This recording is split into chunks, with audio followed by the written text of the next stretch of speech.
What? What? What? What? What? What? What? What? What? Why can't you? Why can't you? Why can't you? Why can't you? Why can't you? Why can't you? Why can't you? Why can't you? I did this. Why can't you? Why can't you? My voice is back. Oh my god. The allergies haven't killed him. I survive another winter. What's up? Fucking thing sucks. Yeah, you're stuck with my normal voice.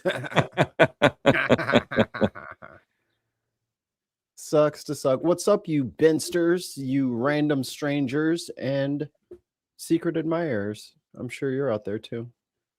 I got my hat.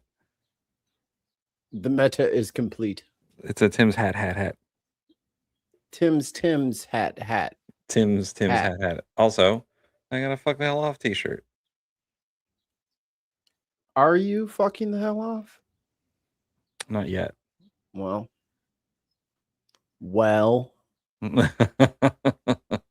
What?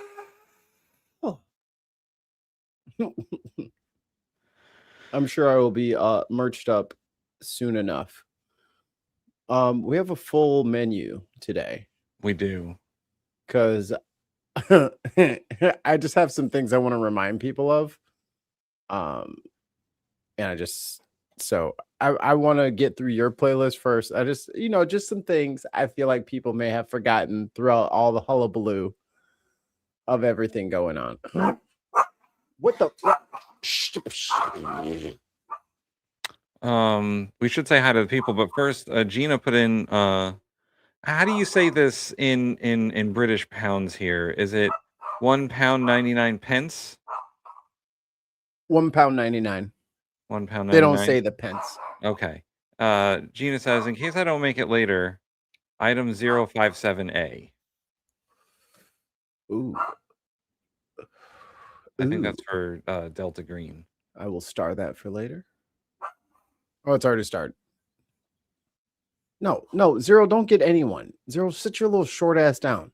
Okay? Right, the sliding glass door is closed. You have no way of getting any attacker. You're stuck you are stuck in here.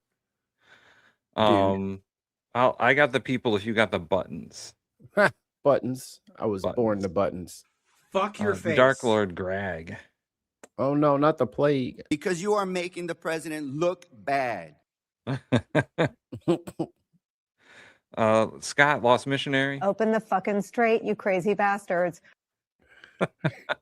So I was looking at the YouTube, like, because I posted some of the clips from last week. Check them out if you haven't already. And they're like, how much cursing's in your show? And I was like, not a lot. And it was like, do you say shit and fuck like more than a couple times? I was like, maybe like once. More than a couple. Maybe like once. Maybe. We're gonna like Person impersonator. Of how fucking square it is. I think fuck is just a good word. Yeah. Chrissy. These were the free speech advocates. That's right. Adams. I've never had my flabbers so gasted. The aforementioned Gina. Pathetic. They are effing pathetic. I get now that she sent that to us. Yeah. She's saying that we're effing pathetic. Fettuccine, linguine, martini, bikini. I'm on it. I slept for about 45 minutes today. Wow. That's not a lot. I'm fresh. Indie Duck Mel. Hi, new and old ducks. But you can't sing. Ducks cannot sing. Let's see. I gotta go pretty far down the list here now. Shame. Shame. Shut up. How about that? Wishaza. You have no decency. You have no honor. With that hat, that Tim's hat. It's all the rage. It's what the kids are wearing. He's a real stiff. he's a real stiff. It echoes perfectly. All right, I'll do the quick elevator pitch here for the merch. Hey, do you want a Tim's hat like me? Hey, get out of our account. What? Go to the merch. Fool. Oh, that's weird. How did it? There you go. There we go.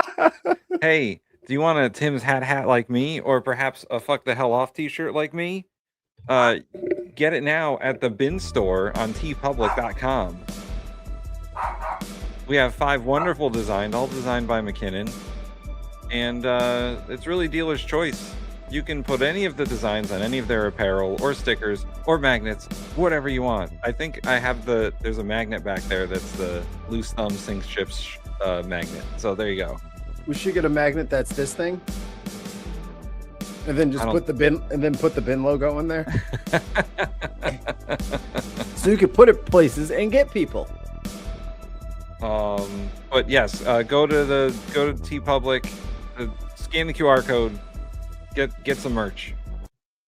And even though the merch isn't on sale, they usually give you like 20% off if you're a first-time person.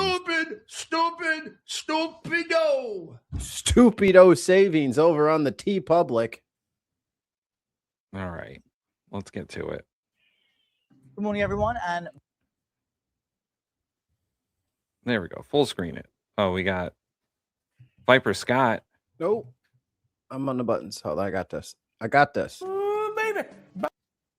We will get to some constitutional amendments today, but £2 British for today's civic lesson from Viper Scott. We're in the top 10, baby. We should really just name it the Alistair Civics Corner. Get some bagpipes going. Yeah, exactly. Some bagpipes in the background while we're reading parts of the Constitution. We put on a horrible Scottish accent. Do the U.S. Constitution. We know what we're doing. Yeah. We got this. It's all about the content. So, Mikey, nothing happened over the weekend. It was a pretty slow news cycle. That's good. We could use a break. There was the annual White House Correspondents' Dinner. I'm sure that was boring. Yeah, it was. The president was hilarious. He's such a cad. he was witty and charming, and his roasts were sick burns. Anybody get shot? Well, not quite. Well, yes. And guess who got shot? welcome back. I'm Errol Barnett as we both take a live look at the White House this morning. They're never going to admit to this, by the way. Oh no, they're never going to. Piss yellow on the White House there. Well, Mikey, that's the sun rising on the White House in the morning. Nope, it's just dirty. They never clean it. That's pollen. You gotta power wash it down. I mean, look at all the trees that are around there. Yes, it's pollen. You gotta hose that bitch down. You gotta power wash that thing. Oh boy. But he's afraid all of his little gold foil will fall off, so it just has to be dirty. Leaves Washington reeling, and that is where we begin our top stories this Monday morning. Gunfire rang out Saturday night at the annual White House Correspondents' Dinner. The suspected shooter had raced past the security checkpoint, exchanging fire with Secret Service and injuring one of them before he was tackled. The event pause it.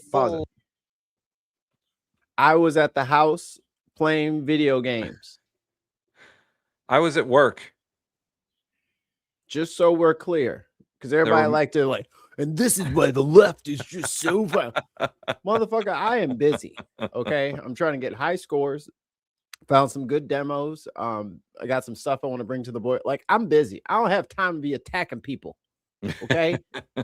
Fucking gas. My gas is fucking $16 a gallon. You want me to drive where? I can't do it.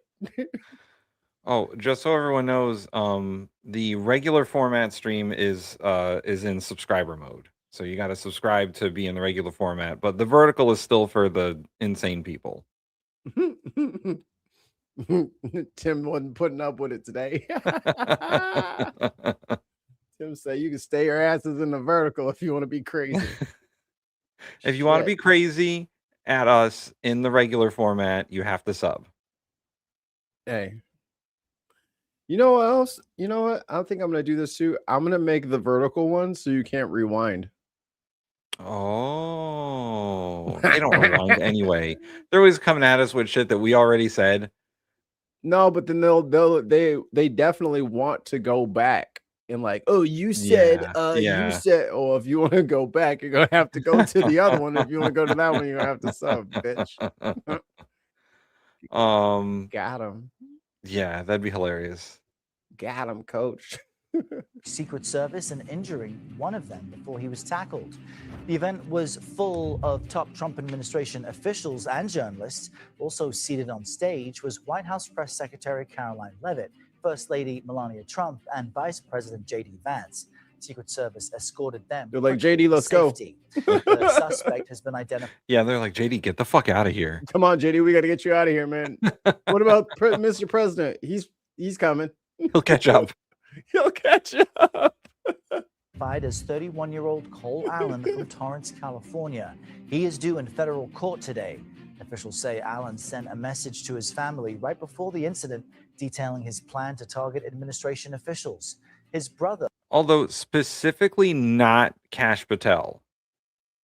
Kash was underneath the table already. He was standing up. In his little letter that he wrote to his family, he was like, I'm going after the Trump administration officials, but not Mr. Patel. That's weird. It is weird. Why? What makes Kash special? I mean, have you seen him? By the way, I made a short. I made a short of us just telling people to tell him that he's cool. Because that's what he needs.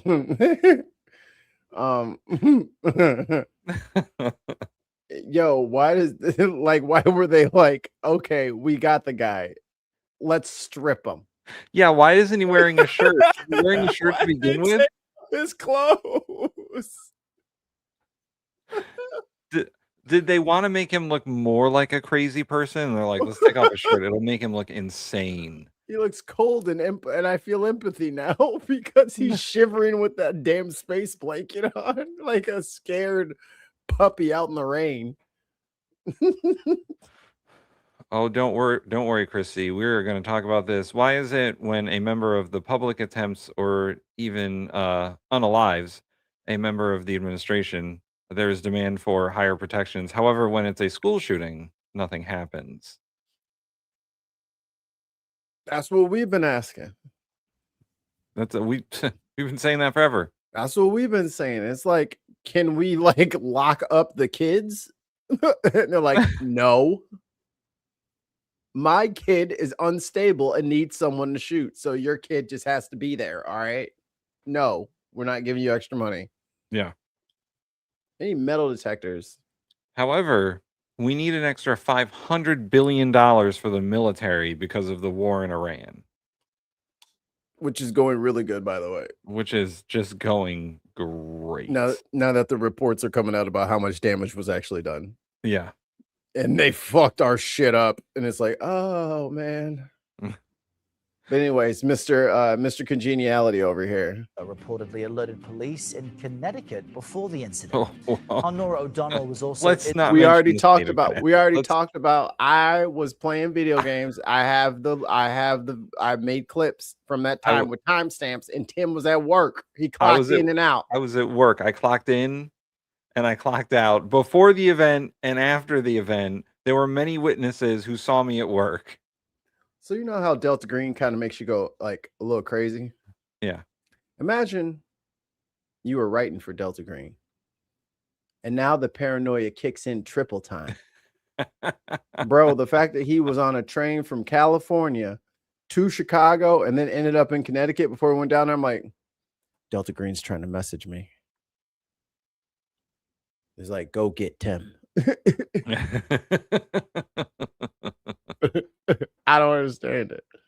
in the ballroom when the shooting took place. She spoke with the president about we're the gonna play that security clip. breach in an exclusive interview for 60 Minutes.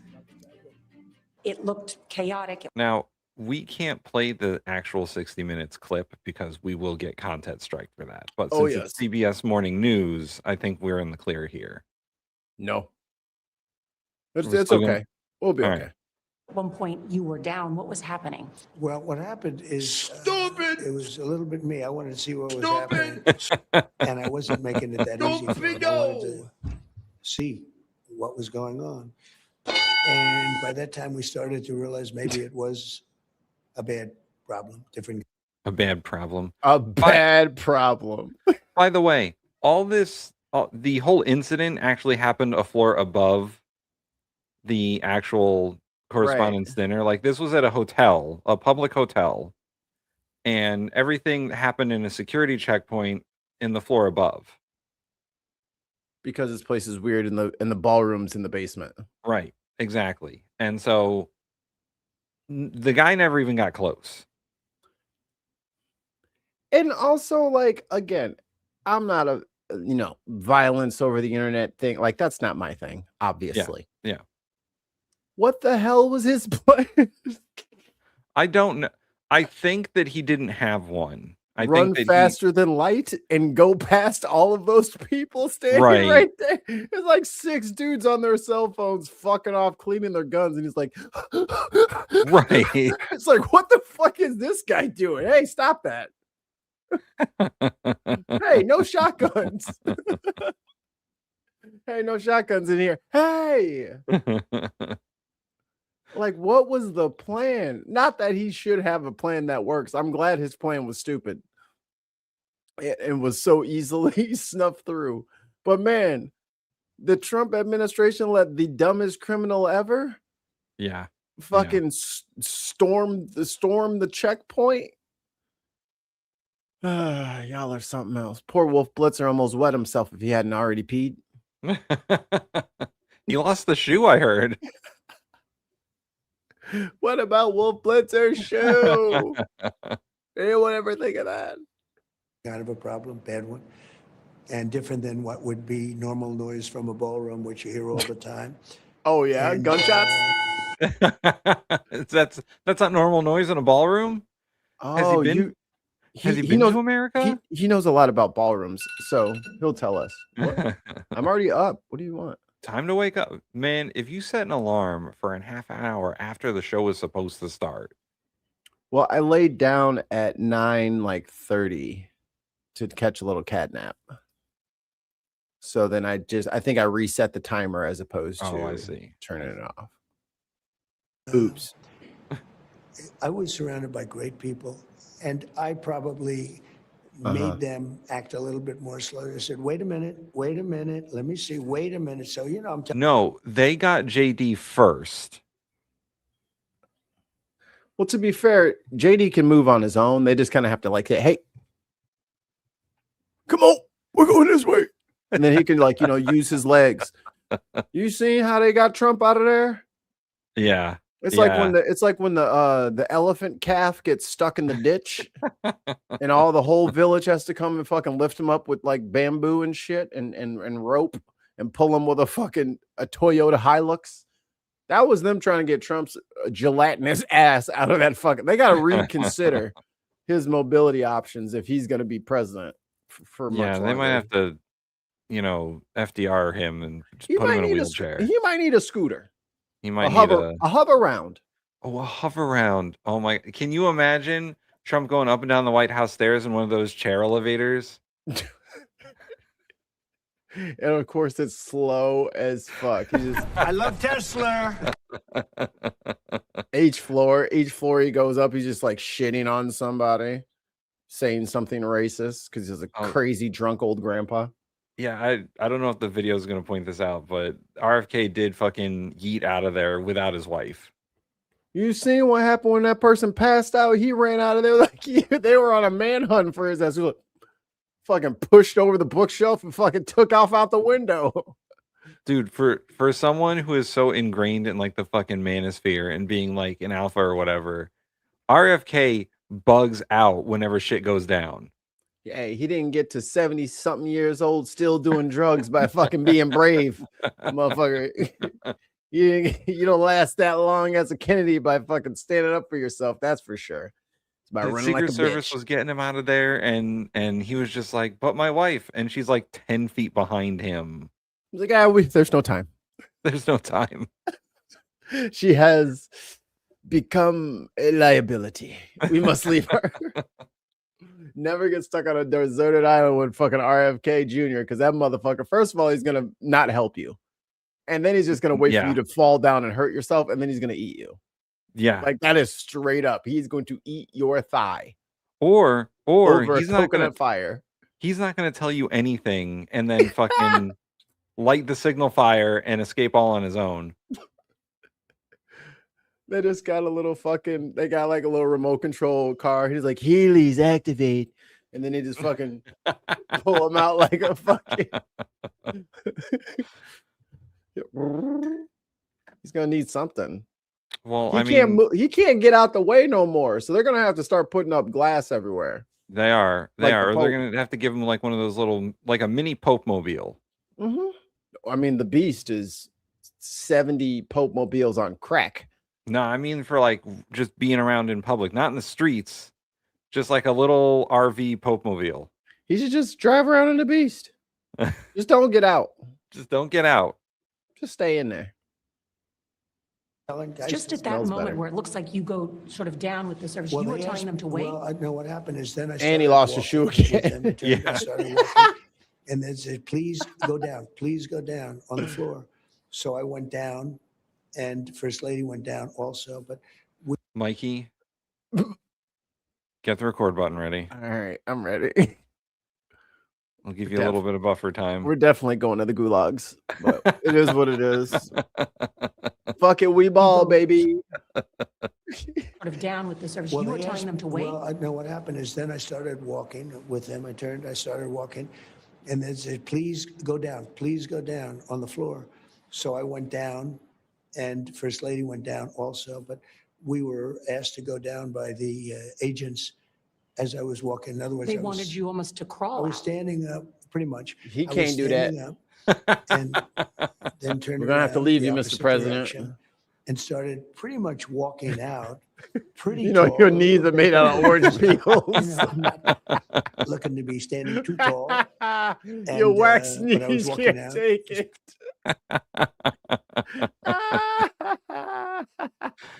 Oh boy.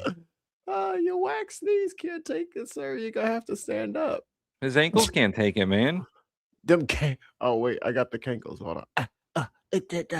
Defending cankles, McTaco tits, and owning the libs. That's Thur. She's so funny. His ankles can't fucking take it, man. They can't. He can't. His capillaries can't clear the liquid in his vessels. All right, pick one to get dumped. We got to dump some numbnuts. Y'all just being numbnuts right now because you forget your own history. How about what's one that we don't use too much? What about Watch Here. the World Burn? Yeah, I was just thinking that. That's what we'll do. We'll have to. We'll vote. This is a fucking scrandal. Have to scrandal out our own voice clips. So I went down, and First Lady went down also. But Immature children. Yes. Immature children. In immature children, but you know. He'd come, maybe he wouldn't even come. I think maybe it wouldn't even come. You'd save your time. Pretty about halfway there, and they said, please go down to the floor. He was front heavy. So He's got a lot of ballast. We'll say that. He's got a lot of ballast. It's like one of those like weeble wobbles. Just I dropped to the floor, so did the First Lady. What was your thought at that moment? no, What did you the First fell, Lady say? bitch. Well, Lying Bro, ass. you fell. They tried to get you, and you fell. You tripped and ate shit. Like I have fallen many times. That is a fall. Yep.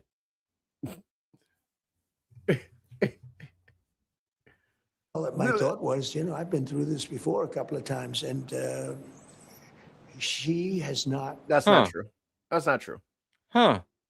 You know, let's accept the narrative that Trump has been this a few times before, and none of those were planned in any way.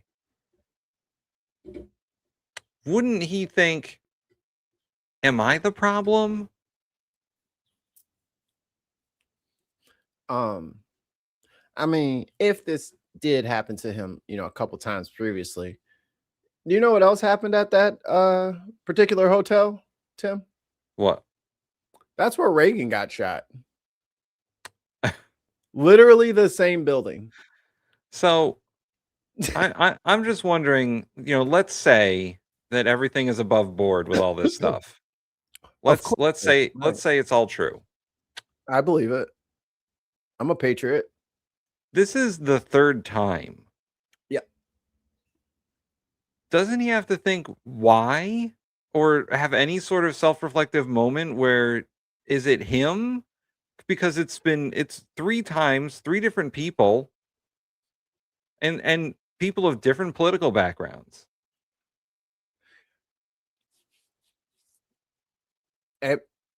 Radical left, Antifa, trans, blacks, the gays, Mexicans, Jews. I don't know. Muslims. Damn it. It's all white people, but they seem to not agree with the president very much. And he doesn't seem to understand that, like, it's him. Like, it's not.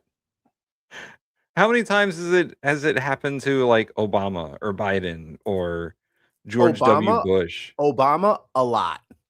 A lot? Oh, they thwarted at least 50. I'm not talking about thwarted attempts. I'm talking about, like, someone got close. No, they got busted every time. So is it Kash Patel's problem for not being good at FBI director? Secret Service falls under the executive branch. That's him. Well, Secret Service actually falls under DHS. Oh, well, what's up? What you mean? Krusty the Clown has been on the job this whole time. Of course she's been doing a great job. She's been doing great. And now she is the shield of America. The shield of America. The scapegoat of America. The whipping boy of America. The redheaded stepchild of America. I'm just putting it out there. If everything's above board, if this is all true information, if everything happens as we've seen it happen, doesn't the president have some sort of thought that if these people keep trying to do this, it's a problem for him? Tell me about it. So instead of just blaming it on, like, the left or whatever, doesn't he accept some of the fucking blame for this shit? I'm in the cardboard division of S.H.I.E.L.D. There's styrofoam. She's in the styrofoam S.H.I.E.L.D. department because she's fake. Their helicarrier is like a couple of cardboard boxes taped together with duct tape. Shake with me so you can take off. Weird. Yeah, it's a DHS failure. Hey, who's the replacement? Who's the Lions? Is that who it is? Who's the sit-in? Ooh, that's not good for Texas Democrat Tallarico leads Senator Cornyn and AG Paxton in Senate race poll. Yeah, he's going to beat them. They're in trouble. They are in trouble over there. Because I have said this in the past, and I will repeat it again. If you want to outflank Republicans, you have to do it on morality. And ain't none of the rest of us fucking stopping smoking, drinking, fucking, and joining a seminary school. None of us are going to do that. Tallarico will do it. It'll work. We'll get rid of him later. Yeah. Play the long game, people. Yes, it's better to have a Democrat in that seat than a Republican, but we would have preferred Jasmine Crockett. Correct. She handled it great. I mean, she's very strong, smart. She got it. She knew what was happening. The so-called manifesto is a maybe stunning. pink. Yeah, pink, purplish. Yeah. I think it's light purple, maybe. I maintain that in the 2026 election, there's going to be a 15-point swing towards the Democrats, and anyone who's in that fucking 15-point bubble as a Republican is fucked. Big boy fucked. Thing to read, Mr. President. He appears to reference a motive in it. He writes this quote, administration officials, they are targets. And he also wrote this, I'm no longer willing to permit a pedophile, rapist, and traitor to coat my hands with his crimes. What's your reaction to that? Well, I was waiting for you to read that because I knew you would, because you're horrible people. Horrible people. Yeah, he did. You're horrible people. I'm not a rapist. I didn't rape anybody. You said that kind of rapey. I mean, you said it like a rapist. If I could just I'm just saying. A judge did find him liable for that. You did get found civilly liable for the sexual assault and penetration of E. Jean Carroll. So that's just court record. While it's not a criminal conviction, civil court still found him liable for it. Oh.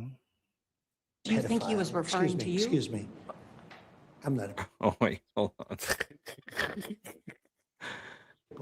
Yeah, he did write that. Oh my I'm not a rapist. I didn't rape anybody. Do you think he was referring to you? Excuse me. I was just talking about, anyone that he could be referring to. You thought he was referring to you?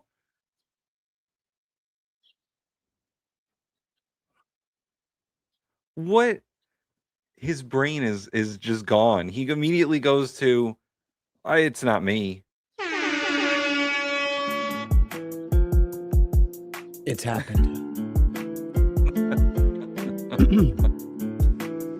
Al Trucker, Z-Stroke 2, Cannon Bay. No, the lie detector determined that was a lie. Muttley, Zen 42. He's looking down the end of his little nose. Wheels Derek. Shame. Shame. Shame. Alf Soderbergh. Ooh, I'm getting a spice attack. Hangover spilt meat. Tons of my third wife. One angry pagan. MZ. You knew how ridiculous that statement is. You wouldn't have said it. Congratulations. Welcome to the Bentifada. We love you. Thank you, Allie, for your continued support. You're the best. Woo! Woo! Stupid! Back to Stupido! etc. And the other stuff that Strope is saying. Thank you, Allie. You're the best. Revved up. That slap, just like visceral. Remember that realistic knocking thing we used to do? Oh my god. That's still on my, I think that's on my Twitch stream still.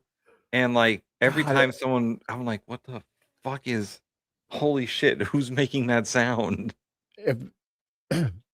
In another timeline, we're gonna have more free time and start streaming again and start harassing each other again, because that was some of the best fun. Constantly dicking with each other's streams, especially playing like COD or Halo or something, like where you're like actively engaged in listening to what's going on around you. You're like, what the you're like a doorknob. Yeah, like I constantly think it's like my wife knocking on the door or something, and I get distracted by it. Just me. I spent 300 points. Anyway, back to Trump making everything about him. Thank you, Viper Scott. I'm not a no pedophile. You read that crap from some sick person. If my daughter wasn't my daughter. All stuff that has. I know nothing to she's do with 12. me. I was totally exonerated. Your friends on the other side of. Real quick, pause that. Who told you was exonerated? Ain't nobody ever said you was exonerated. He told him he was exonerated. Ain't nobody ever said Trump is exonerated. I mean, why did you have like, what is it, 150 500 FBI agents blurring your name out the fucking Epstein files, redacting all of your, like, this motherfucker, like, people who went on a weekend trip to Fort Lauderdale or wherever the fuck they are in Florida, Palm Springs, whatever it is, Palm Beach Springs, one of those places, the place, and they did like a meetup with them for business, or he donated money to their charity. They show up in the papers. People investigating him, they show up in the papers. This motherfucker friends with him for 10 goddamn years and doesn't have one email, one piece of paper. Like Melania's got 3 emails and he has nothing. You did too clean of a job there, buddy. Yep. To have nothing? All them pictures and shit y'all was in together and there's nothing? Man, there's videos. Overplayed your hand, homie. Overplayed your, it's too clean in here. Oh, here's the first troll of the day. David Thompson. He's keeping his campaign promises to start with. Is this part of an earlier conversation? To do what? Oh, question. What makes Trump the best? Oh, did he say something else? He said something. Yeah, he said Trump is the best president and millions voted for him. Well, one of his campaign promises was not to get us involved in wars. Promises made, promises kept, I guess. What is he talking about? This guy, like, I can't even decide like how to even like attack his argument because I don't even know if there is one. Yeah, there's really he really made a lot of promises and then did the opposite of all those things. Huh? America's enemies. Canada? Bro, Iran is over there using fucking Chat GPT making Lego videos. What are you talking about? Right. They're just like no one has to be propagandized. They're just shit talking us to our faces. Like they're teabagging us at this point. Like they're just teabag. Like we can't do shit. We're pinned down and they're just teabagging us. And you're like, and they're gonna send all these puppets. They're like, no, dude, they got us by the literally by the fucking nuts. We can't do anything. Al Trucker in the chat. Has anyone considered how a ballroom is being built by and for a bunch of guys who have none at all? There you go. Al Trucker's got it right. Cause Mr. David over there, it's interesting. It's like, how do you think we're winning this? Like, bro, we're fucked. Our oil is done. Like, what are you talking about? The strait is closed, motherfucker. We're also closing it. Like, he's the one doing it too. Yeah, like after it was already closed, he's like, well, it's double fucking closed. It's like, oh, great. Thank you. That'll really help me get my motherfucking fertilizer in here. The mainstream media, so like Fox News, OAN, those people. The people who are in the press rooms at this point, the Daily Wire. Thank you, Viper Scott. 2 British pounds. Open the fucking strait, you crazy bastards. Remember that? But this is okay. David, you're in a good place because it sounds like you're confused and you're scared, right? You're scared of the future. You're uncertain about what's to come. You've come to the right place. We're going to lead you through this, all right? We're going to help you. Yeah, exactly. Yeah. So I need you to learn, David, go get a pencil and pad, okay? You're going to take some notes today because we're going to get you through this whether you like it or not. I'm involved with, let's say, Epstein alone. or other things. She doesn't but like I said you. to myself, I'll do this interview and they'll probably, I read the manifesto, he's a sick person. He didn't read it. He can't read. Ain't no way he read that shit. He had someone read it to him. That shit was like one single spacing, several paragraphs. No way he made it through that bitch. Impossible. The president is illiterate. But you should be ashamed of yourself reading that because I'm not any That's of what he those things. said. She didn't write it. Excuse me. You shouldn't be reading that on 60 Minutes. You're a disgrace. But go ahead. Let's finish the interview. CBS News senior Howdy, correspondent and 60 Minutes baby. contributing correspondent Howdy, Noah O'Donnell baby. joins us now. I know. He's a little hurt about that one. Also, he told on himself a whole bunch there, but you know. And that's the thing about like egomaniacs. They don't understand that no one like focuses their entire life around him. She's like, it's baffling. She's like, why would you say that to me? Right. Okay, why would you say it to me? I don't want to hear that. Bitch, don't nobody give a fuck what you think or care about. Shut up and answer the question. Shut up and talk.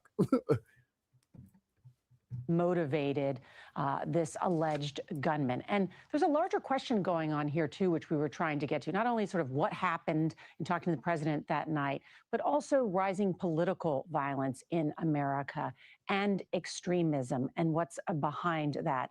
You know, I wonder what's behind the rise in political violence and extremism. Is it this fucking guy? No. Stop, Tim. Stop. I can't find it. God damn it. I lost it. Where did it go? I'm going to slow down and it's going to be right in front of me. It's right. So I went down and First Lady went down also. But where's the straight? I doubt it. Did it get moved? It probably got moved when we deleted that one clip. Oh my God. Because my brain is like, fuck now. I can't find it. Well, anyways, imagine I played it in time. Yeah. But yeah, this guy who ran 2 entire campaigns about doing violence to Open people. the fucking straight, you crazy bastards. Why did you name it Crazy Bastards? God, Tim, you're so weird. Mikey and I have different naming schemes for when we name clips. I can't find anything. Fuck the hell off. I use the first words that you say because that will trigger the memory of it. He uses the punchline. Yeah, that's what you're supposed to do. I'm not searching, Senator. I'm not searching. What did you say? Crazy bastards. That does not mean Open this. the fucking straight, you crazy bastards. Mikey. Tide goes in, tide goes out. You can't explain that. I can't explain your naming convention. You're right. It's the Tim rules. Whatever I like. Gunman, the alleged gunman, signs that so-called manifesto. Friendly, mad people kept eating, and he was targeting, as he said. Yo, and they were like stealing booze afterwards and whatnot too. Yo, DC is a hot mess. Y'all let that drama queen in the White House, and it is fucking tacky as shit. You got dusty ass tanks out there in the rain, motherfucker. It's just fucking. You got his face all over the fucking the DOJ building. It looks a hot mess down there right now. Yeah, troops walking everywhere. High and low-ranking administration officials. So these are important questions. This is why we at 60 Minutes and CBS News immediately after this attack began emailing and texting the White House requesting an interview like this because there are so many questions. Get off the chair. The President of the United Get States. off the chair, girl. Also, this is a room full of reporters and social media influencers. They all got their fucking cameras out. Oh, let me see that Fox News. See if I can find it. And he has been briefed, of course, by top law enforcement officials. The other really interesting thing, Errol, too, I think, as we talk about the state of America. Look at, there's a dude in this shot just sitting there fucking drinking his whatever. Hello, I paid good money. I got here on time. Too, I think. Look at him. He's just sitting there. People are panicking and leaving the room. And he's just like, I got to drink my scotch. Tim, look at the line. Look at the line at the door. What you want me to do? I can't go nowhere until they get out the way anyway. I'm just finish my just a touch it, just a touch. I just got a little touch left in the glass. Just a little taste. Just a little taste. I'm thirsty. There is definitely like a disassociation that's happening right there. I'm with him. And political violence is now these unfounded theories that are circulating widely What online is going on that here? this attack was staged. And I asked the president about that as well. Take a listen. Oh, what do you think the president's going to say when he gets asked if the attack was staged? I know what he's going to say. Open the fucking straight, you crazy bastards. If y'all open the fucking straight, I wouldn't have to keep doing these goddamn distractions. Motherfuckers. No. That's not what he's going to say. He'd come, maybe he'd come, maybe he wouldn't even come. I think maybe. Stupid, stupido. Rudy truly is a gift that keeps on giving. Good old Rudolph. I know what RFK would say. I doubt it. Yeah. I hesitate to ask you about this, but as you know, Look. these conspiracy theories out there on the left and the right that the event was staged or that it didn't happen.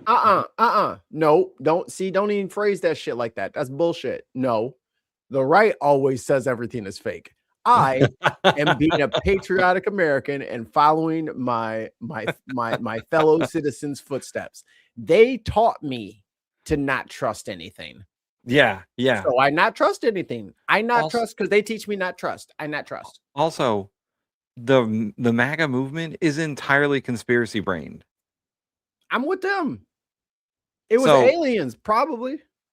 So if they've been taught to not think anything is true, right, and everything is a conspiracy, could be because they're the fucking anonymous people. They're the fucking QAnon. They're QAnon and Pizzagate and all that stuff. And then when the president tells them something, they don't fucking believe it anymore. They don't believe that he's not in the Epstein files because they haven't released everything. This guy has lied to them so much, they've been trained to know he's lying, no matter what he says. There's no winning anymore. You cannot win. You cannot tell these people, oh, it wasn't a conspiracy, because they'll believe it was a conspiracy no matter what you say. Ask Alex Jones. Yeah, ask Alex Jones. After he puts his shirt back on. Nope. Leave it off. What last night didn't happen? That it was because it was your first time there, or that Butler didn't happen. These conspiracy theories that are gaining traction on the internet. October 7th didn't happen, and see, and the Holocaust didn't happen, and Wait. Who said World War II didn't happen? See, he telling on himself again. Yeah. That's the circle. See, but those are his young people. The Nick Fuentes, the rest of the Groypers, Clavicular, Sneeko, Aiden Ross, them Joe Rogan, Andrew Scholes. No, he can't get off fuck him. He ain't getting off the motherfucking Trump train. Fuck that. And you just took your little crusty ass to the fucking White House to get your little psychedelic shit pushed through. That's y'all homie. No, y'all riding with him you dancing with who you came with. Yeah. You're dancing with who you came with. Fuck that. Nope. Dude, I watched that Into the Manosphere documentary on Netflix. Haven't seen Yo, it. Sneeko is off the fucking rails. Has been for a while. I only knew bits and pieces about Sneeko. And the stuff that I learned in that documentary was fucking crazy. That dude is insane. They're all crazy. Like crazy. It's boy. We are like fucking Buddhist monks sitting on top of the Himalayas at this point in comparison. many things didn't happen. Yeah, no, I hear it. I don't know. I think they're more sick than they are con people, but there's a lot of con in it too. I haven't heard that last night didn't happen. What usually takes a little bit longer. No, he doesn't understand what a conspiracy is, I guess. It's not that it didn't happen. It's that you fucking planned it to happen. I don't think he understands that, like, what people think of Butler the second attempt at the golf course and this time is that they were all staged. Not that they didn't happen. People believe that they happened, but We people saw them. also, yeah, we saw it. But people also believe that people were planted in places and people were told to be in certain places, and whether or not they were willing or unwilling accomplices. That's what people are concerned about. That's what the conspiracy theory is about. Not that they didn't happen, is that Trump was a part of them happening. It's fine. He But doesn't that's- understand reality. No, but that's the thing. That's where I feel like liberals fall into the trap. He knows what the fuck he's saying. He is just saying that October 7th didn't happen. You know what I mean? Like, it always has to be dragged down into some, I guess you're saying I'm one of these groups I hate. Yeah. Like it's all a smear. It's all salesman snake oil shit. And this lady is not as good as what's homegirl from Kara. Yeah, we were talking about her last week. She's the Trump tamer. Yeah. He can't. That shit don't. He must really think she's hot or something like that. Like he's secretly like, ooh, because she is like the Play-Doh master when he walks around. Longer. Yeah. Usually they wait about 2 or 3 months to start saying that. And that just tells you, of course, Errol, too, just how much interest there is by the public about this story and what happened and what could have been a third assassination attempt against the president of the United States in less than 2 years. There were. So, Mikey, what do you think that the right's overall reaction to all this was? Gun reform, obviously. Now it's time to get serious about background checks, red flag laws, ban on extended clips, silencers, bump stocks, trigger assemblies, all that shit. It's got to be regulated. That's what they're going to say. So the social media on the right, specifically like X, because that's where all the Nazis are, they were like, well, Trump needs the ballroom. That's how we fix this. And then Trump came out and did a press conference after the incident happened. Him and Cash and everyone were still wearing their tuxes. And he's like, this is why we need the White House ballroom, because it'll be protected. But every social media influencer on the right at the same time said the same thing. Did they say this? The press secretary's husband. He was one of our guests. He was seated right next to me. And, right as the dinner was starting, the national anthem happened. And then he kind of leaned over and said, I watched you on TV. You do a great job. You need to be very safe. And he was just very serious when he said that to me. And he kind of looked around. Who doesn't say that at a dinner? What if she has food allergies? Be very safe. There might be peanuts in the sauce. It does not do anything to help the fact that people think it's all a conspiracy. This is, I'll keep playing the tape. There's no way that it sounds like a conspiracy or something. Around the room and he said, there are some. Oh.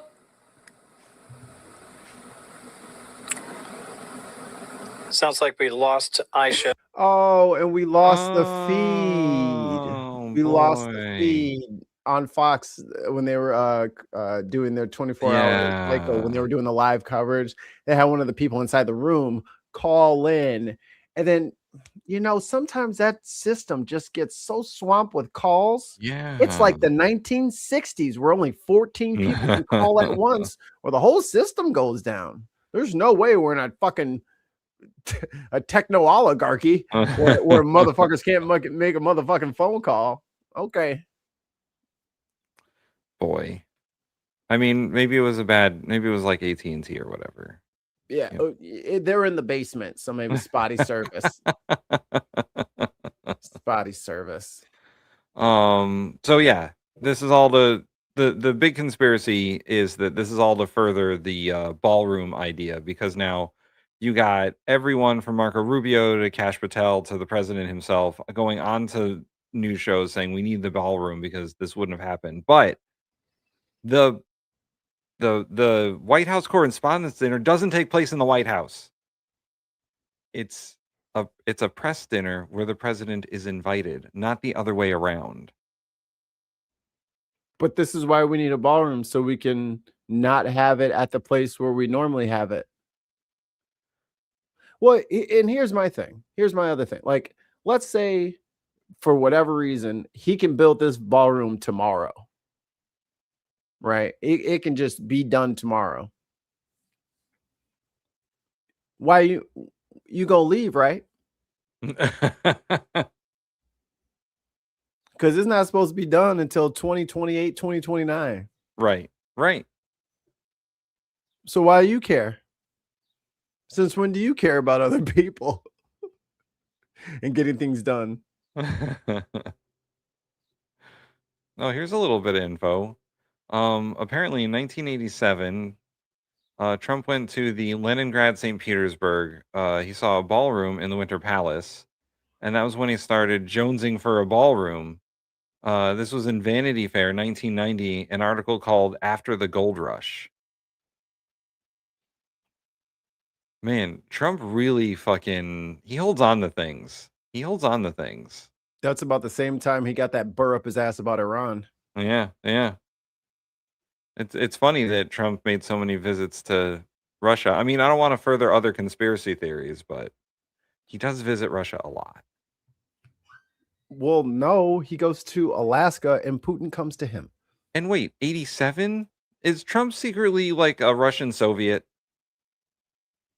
Melania is not his handler. Don't say that. Is Trump a Soviet? We don't know it. We've decided to lift the Russian sanctions. Shut up. That is when he met a young KGB agent named Vladimir Putin. And he came across a river on the back of a white horse with no saddle and no shirt, just jeans like RFK in a swimming hole. Oh man. Well, Americans, I have some good news for all of us. The UAE left OPEC. Better. Millions more Americans might qualify for dual Canadian citizenship under a recent change to Canada's requirements. Baby! And this is prompting immigration. Let's fucking go. It's time to get that Canadian citizenship, Mikey. Open the fucking straight, you crazy bastards. Who's? Open the fucking border, you fucking crazy bastards, eh? Lawyers on both sides of the border to report a surge in applications. So I want to bring in CBC News reporter. I want to say that there is a very similar report to this about American citizens applying for Irish citizenship as well. I think there should be a draft. I'm just saying. Like American Idol, American Immigrant. It'll be a game show. Yes. You can go on there and you can go up there. It's like a talent show. Yeah. So like whether you can like play guitar or tap dance or like accounting, whatever. You just get up there on the stage, do your thing, hope for a golden buzzer. And that's how you get citizenship. I'm down. I'm ready. I'm down. I'm ready. Let's fucking go. Mark I need 16 Carcasole. guitars Mark, and a loop pedal. Can you explain this new law and how it works? Yeah, Liz, so essentially this came into effect on December 15th, just the end of last year. And what it does is it's a pretty significant change Canada from always what we looking had out. in place before. Previously, parents could only pass citizenship down one generation to their kids. This new law passed by the government before the end of last year has opened up citizenship to anyone who can prove essentially that they have Canadian ancestry in your bloodline. Doesn't have to be your parents. Do you have any Canadian ancestry at all? Oh man, it's time to go to ancestry.com and figure that shit out. My shit is like what's that port? What's the port in Northern Ireland? Belfast. That's the only motherfucking European destination in my whole shit is Belfast. I'm like, I don't know if I have any Canadian ancestry. I'll have to look it up. Zero. I'll have to look it up. And yes, I have European ancestry, you fucking weirdos. So also Nigerian. your great-grandparents, or even further back than that. The catch is that you just have to isn't prove it. Ali kind of Individuals like our born family? outside- Yeah, I kind of feel like Ollie's like our brother. You know what I mean? Like our cousin Ollie. Everybody knows cousin Ollie. Yeah, everybody knows Uncle Ollie. We call him Unc. We call him a lot of things. Please let us in. Hey, we'll be nice to Ollie if you let us in. No, we won't. But we will promise you things. Chrissy, stop pushing the conspiracy that Trump is a Soviet spy. In total, Trump has visited the former Soviet Union and later Russia 12 times between 1987 and 2016. And those are the trips we know about. Ooh, how about the ones on the Lolita Express? Oh, what you got? Wait, I'm gonna find it. You got? I'm gonna push it. You're not gonna push anything. You're gonna not. Everything's moved again. I can't do it. My eyes can't see it. Oh, Mikey can't do it. I found it.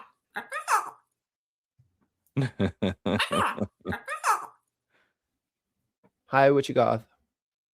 Of Canada before this law was passed, December 15th, 2025, must show that they have a Canadian parent or some. Trump. Okay. $2 from the Dark Lord Greg. The bin pod is an oligarchy. You guys want to hear something funny? My name's Ollie. What? My name is not Ollie ever. No, you're Tim, and Mark is also Tim. Yeah, Mark is not, and Mark needs to cut that shit out. Mark, if you're listening, you need to cut it out right now. He's just gonna steal your identity. It's already well established, and he'll just take it. Take it for me. Can't find it now. I can't find anything. Oh, it's okay. What you got?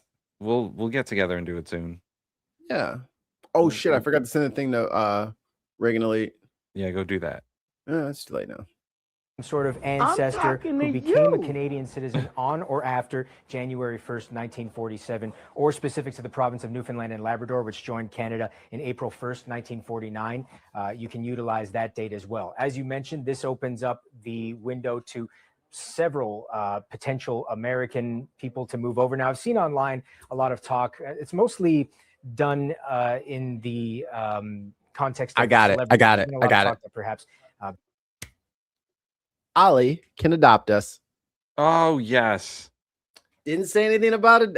It had to be birth parents. It said parents. So Ollie adopted us. So we'll be taking our citizenship. Just tear off half of my American passport and just glue the Canadian to the back half. And just do it that way. I like it. Gotcha. Beyonce, because she has some relatives way back, could automatically become Canadian, or Timothy Chalamet or Madonna. That's not the case at all. There are very strict guidelines to that. Some applicants may have to trace their bloodlines back several generations to prove that they would qualify. You have to provide documents to prove that your ancestor was Canadian within the specific guidelines, and that you are directly related through each generation. But as my you ancestor was Harriet Tubman. Immigration lawyers are already finding. My ancestors were no one of note. I'm related to Harriet Tubman. You saying we don't look the same? What the fuck? What the fuck? Muttley says the United States of Canada. Yo, Trump, keep this shit up. And Mexico and Canada are gonna be like fucking get into a group chat without us and fuck our shit up when we're not paying attention. How do you feel about fighting a war on both your largest border and your southern border? It'd be like the one person goes down on all fours and stands behind them, then the other guy pushes them, and then you get jumped. That's us. We about to get jumped by and Puerto Rico finna hop in there, and Cuba. Shit, Hawaii, everybody about to get our asses. We fucked. Alaska's gonna be like, we're with Canada now. They finna go back to Russia. I'm surprised Trump hasn't given it back to Russia yet. I gave it to them for $40. It was a good deal. themselves swamped Cash. with applications on both sides of the border. 220s. People who are wet actually 20s for Alaska. Curious about it, or people who are actually serious about it. So for anyone interested, I'll give you the details here. The fee for just proof of citizenship application is $75 Canadian. That comes out to $30. just under $55 American when you do the transfer. Hiring a lawyer, though, or a genealogist or some other expert that might help you trace through the generations, that could cost you thousands. So it could. Yeah, so the wife and I tried to do this to prove her Irish ancestry so that we could get dual citizenship in Ireland, and it's about $5,000, like all in, if you wanted to go that route. Sheesh. Yeah, it's a bit. And we talked to an immigration lawyer from Ireland, and they were like, yeah, it's going to be about $5,000 for us to get all the paperwork together and find your actual what we need for the ancestry stuff. And then the fees for the application permit and all that. So like it's crazy. I'll be right back. It ain't free. Let's see. We got another video. Laura? Deeply slashed several. Oh. Laura?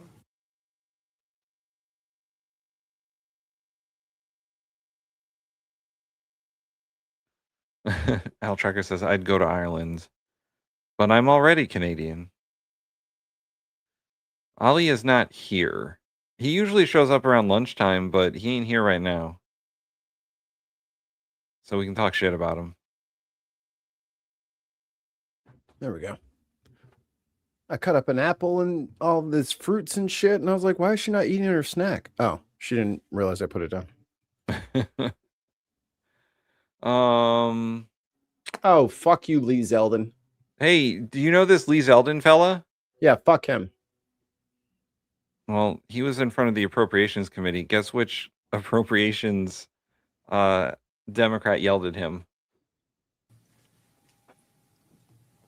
Oh, Thank you very much, Mr. Chairman. Hey, I just want to make one point, because I'm a strong believer in science and research, but it's my understanding that under the Trump administration, the agency has shed 20% of its staff, either wiped out or deeply slashed several programs, including the Office of Research and Development. I'm interested. Ooh, Australia. You know, I hear there's a lot of Irish in Australia nowadays. That's where all the young Irish folk are going. They're getting the fuck out of there. Poor Ollie.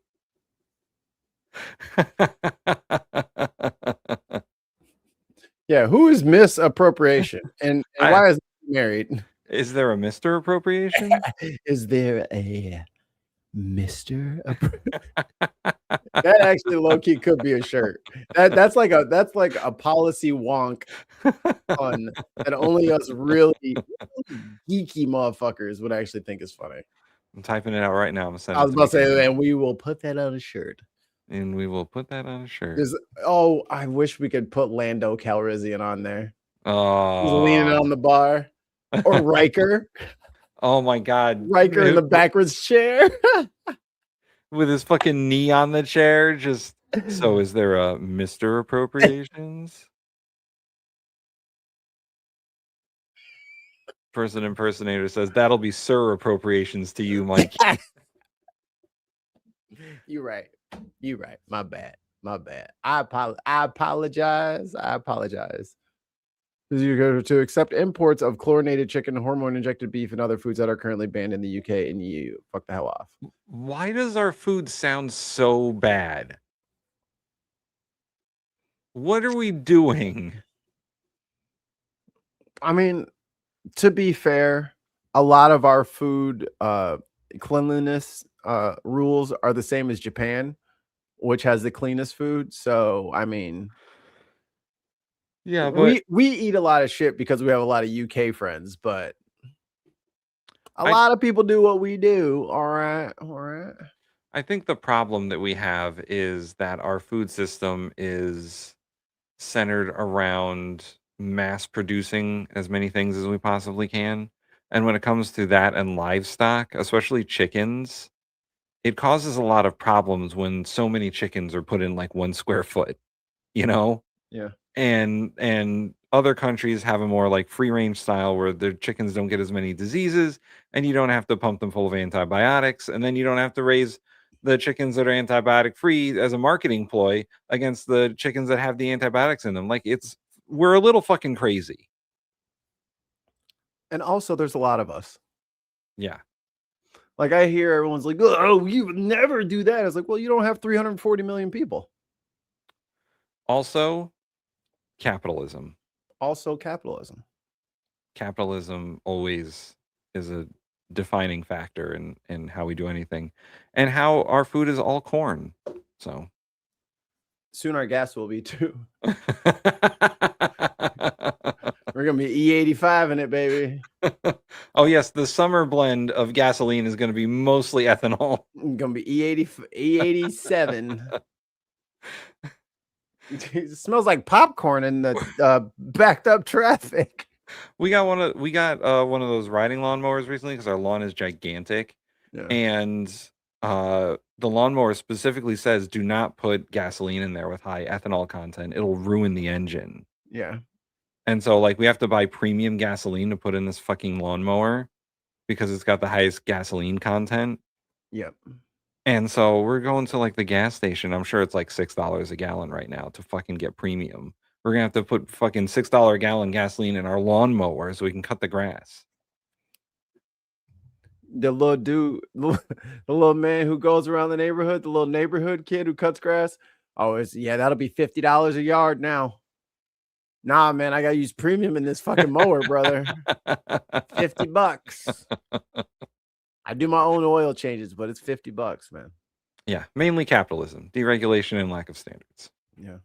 That's why there's a bird flu season, and the price of chicken shoots through the roof a couple times a year. That's why I don't eat chickens. Well, and they will kill you. They're full of flu. Anyway, back to speaking of which, EPA Commissioner Lee Zeldin. Interested in the same way Ms. Pingree is about. I mean, quite frankly, I thrive on research, biomedical research, or any kind of research. Oh, what? A manual old style lawnmower comes with free workout. Tim come in here looking like fucking Popeye. Yeah. No, I got too much grass for that. You got like 2 acres.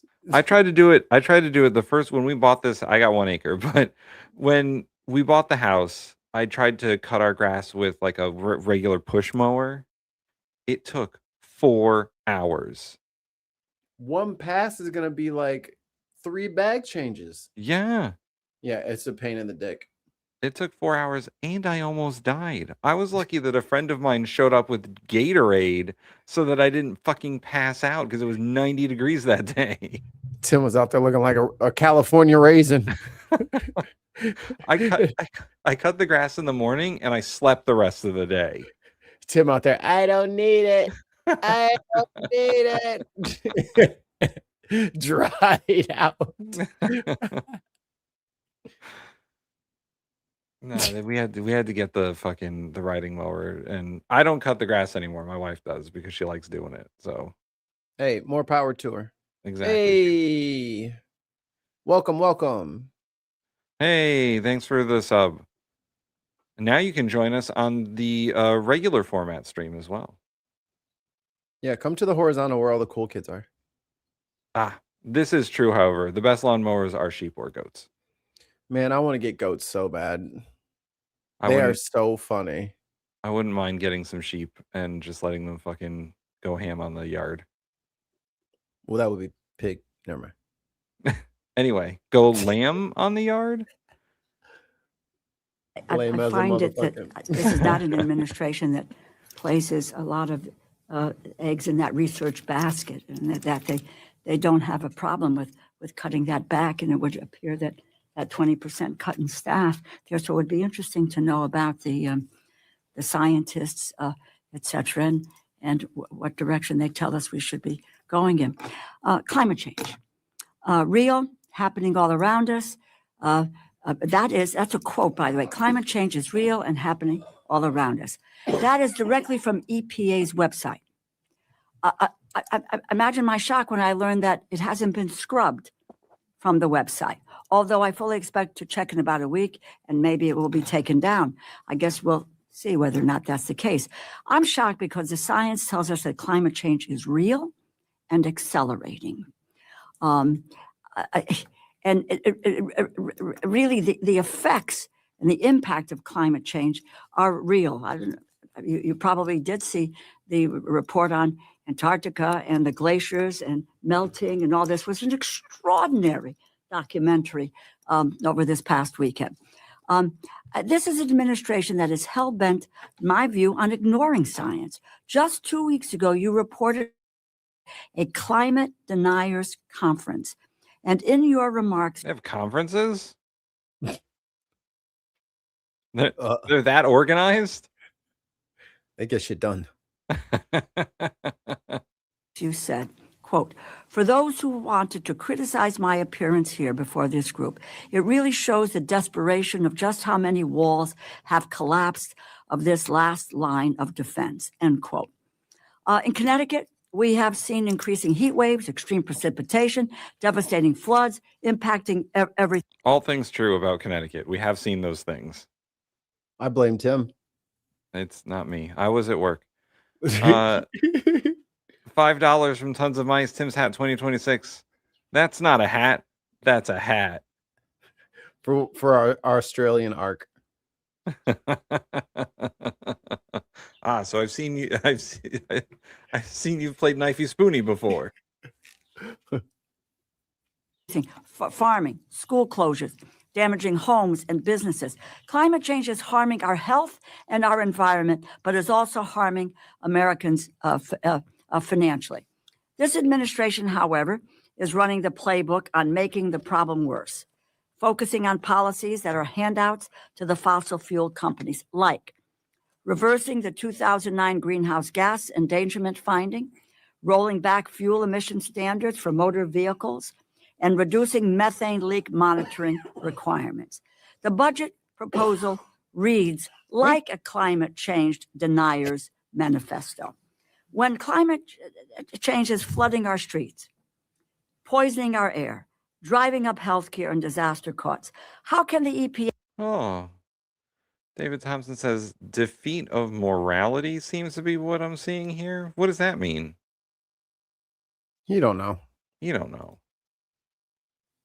Clarify yourself. They justify abandoning that duty to protect Americans to appease polluters under the false flag of economic growth. Chrissy says, Following hey, David, the law, Section you still 202 taking of the notes? Clean Air Act, where does it say anything about fighting global climate change?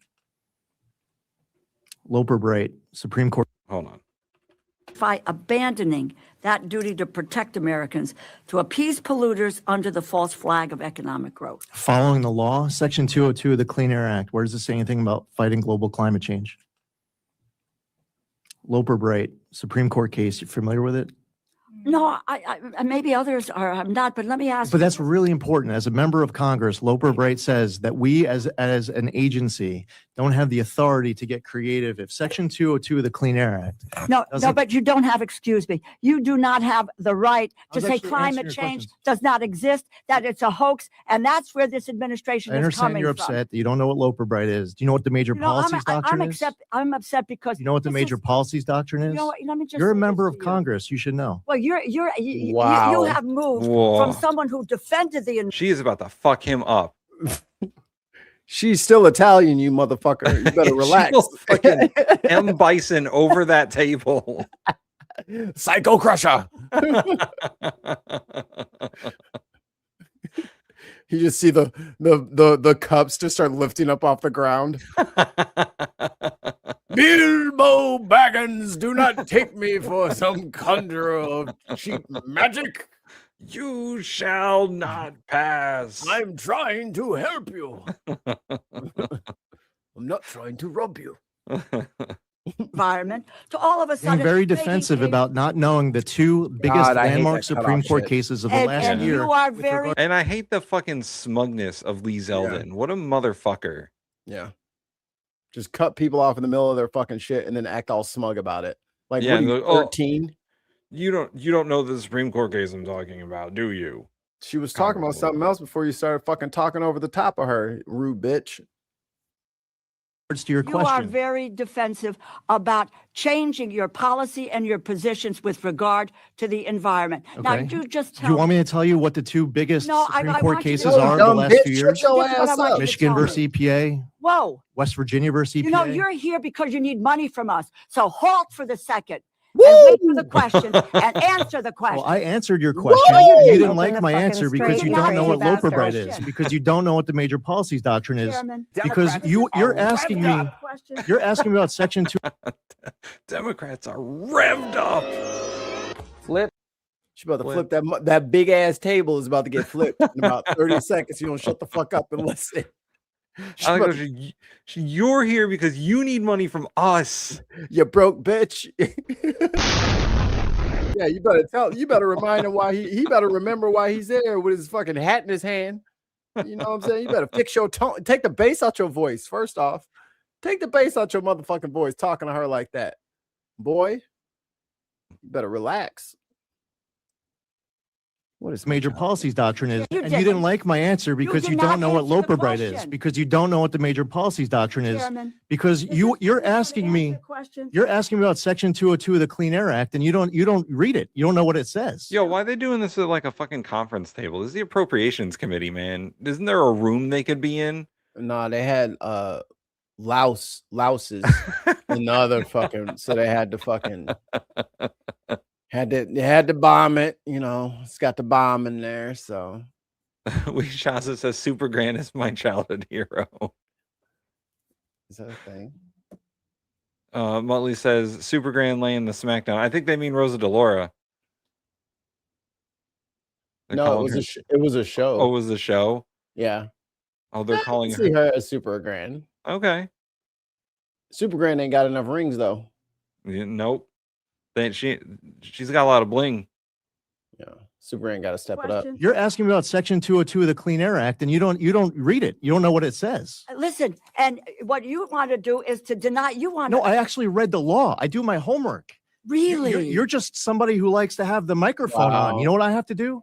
I read the law. No, I Mr. read the Chairman, I Supreme don't have Court to listen cases. to this, and I would say No, that, what you do for your that constituents is actually fucking read mouth. statutes. Yeah, budget is seriously. at real risk. Read Let your me tell Supreme you, Court. This is the Appropriations Committee. Oh, you come here. You care and about you tell science? Now us- you're threatening to defund it? Oh my God! No, you don't fund Because science. you don't know what Loper Bright is. climate Because you don't know what the deniers. major policies You are doctrine is. Your climate message deniers. to our folks at the EPA is that you want to I don't defund have us. to listen to this BS. BS. Woo! You think I made up? Man, she's real close to swearing at that guy. You mother bitch. Up these cases? This is going straight on Unboxed. Yeah, I think you have made up a whole I lot of made BS. up Loper Bright. I made up West Virginia versus EPA. I made up Michigan versus EPA. Woe is right. What are you doing? Why Wait, are you helping polluters? We're not going to get any very far by talking on Oh, top of each other. are so you that no awake, one can Chairman? hear. Yeah, right. If you ask a question, you have to give the witness an I opportunity do not to have to have the respond. witness attack me. Not when he's You here have as to a give the supplicant witness a for chance federal to resources. answer the question. Christy, thank you very much. Section 202 of the Clean Air Act, CAA, authorizes the EPA to set emission standards for new motor vehicles and engines that threaten public health or welfare. But I'm pretty sure Trump just tore that up. Yeah. And also, I think what Lee Zeldin is referencing is the Chevron deference case that the EPA lost. Meaning that they have to abide by the strict interpretation of the law and cannot form policies to help enforce the laws that they think will help. It has to be exactly what the law says. And this goes for every government executive branch administration. They have to follow the letter of the law. They cannot create policy that they think is within the spirit of the law. It has to be exactly what the law says. So if the Clean Air Act doesn't say something specifically, the EPA doesn't have to enforce it anymore, which is, I believe, what Lee Zeldin is talking about. But he's still wrong because the EPA is supposed to, as Chrissy points out, protect public health in the Clean Air Act.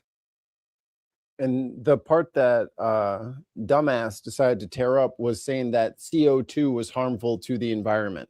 Right. And Adams is correct. The ref is blind here. The chairman of the Appropriations Committee is just letting this dude do whatever he wants. And he's a witness who's not supposed to be asking questions. He's supposed to be answering questions. And he's not supposed to be attacking members of the committee. I don't know why, like the fact that they just are so comfortable just screaming at elected officials when they are anointed dipshits. Yeah. Yeah. And this dude had to be approved by the Senate. So like he had to ass kiss a bunch of senators to get his job. Well, a lot of them didn't. Yeah. They just went up there and decided not to answer anything, and all the Republicans forced them through anyway. Because who fucking cares? This continues. Oh boy. I've asked a question, I don't have an answer. Oh, so what, you want me to start over with the last question? What's your question? Do you have a new one? My question to you is in what is going on in our streets today with regarding flooding, what's going on with our air quality, what is happening with in the Antarctic, how do you abandon what the EPA's duties are to protect Americans? And because, in fact, given the way you have dealt with the budget, it is a sop to polluters. You are really, it would appear, I just said what the president claimed at Mar-a-Lago is, you give me $1 billion and I'll make sure that you are made rich. I didn't say that. Your boss, the president of the United States, was clear on that. And that's what this is. That's what is going on here. Brent oil is Okay. 111. So you a don't barrel. have an answer. No. Let me answer. What? Brent oil is 111 a barrel. Yeah. Well, Chrissy says in the old chat here, on February 12th, 2026, the rescinded its greenhouse standards for motor vehicles and the 2009 endangerment finding. By the Obama. Determination. Oh, yes. By Obama.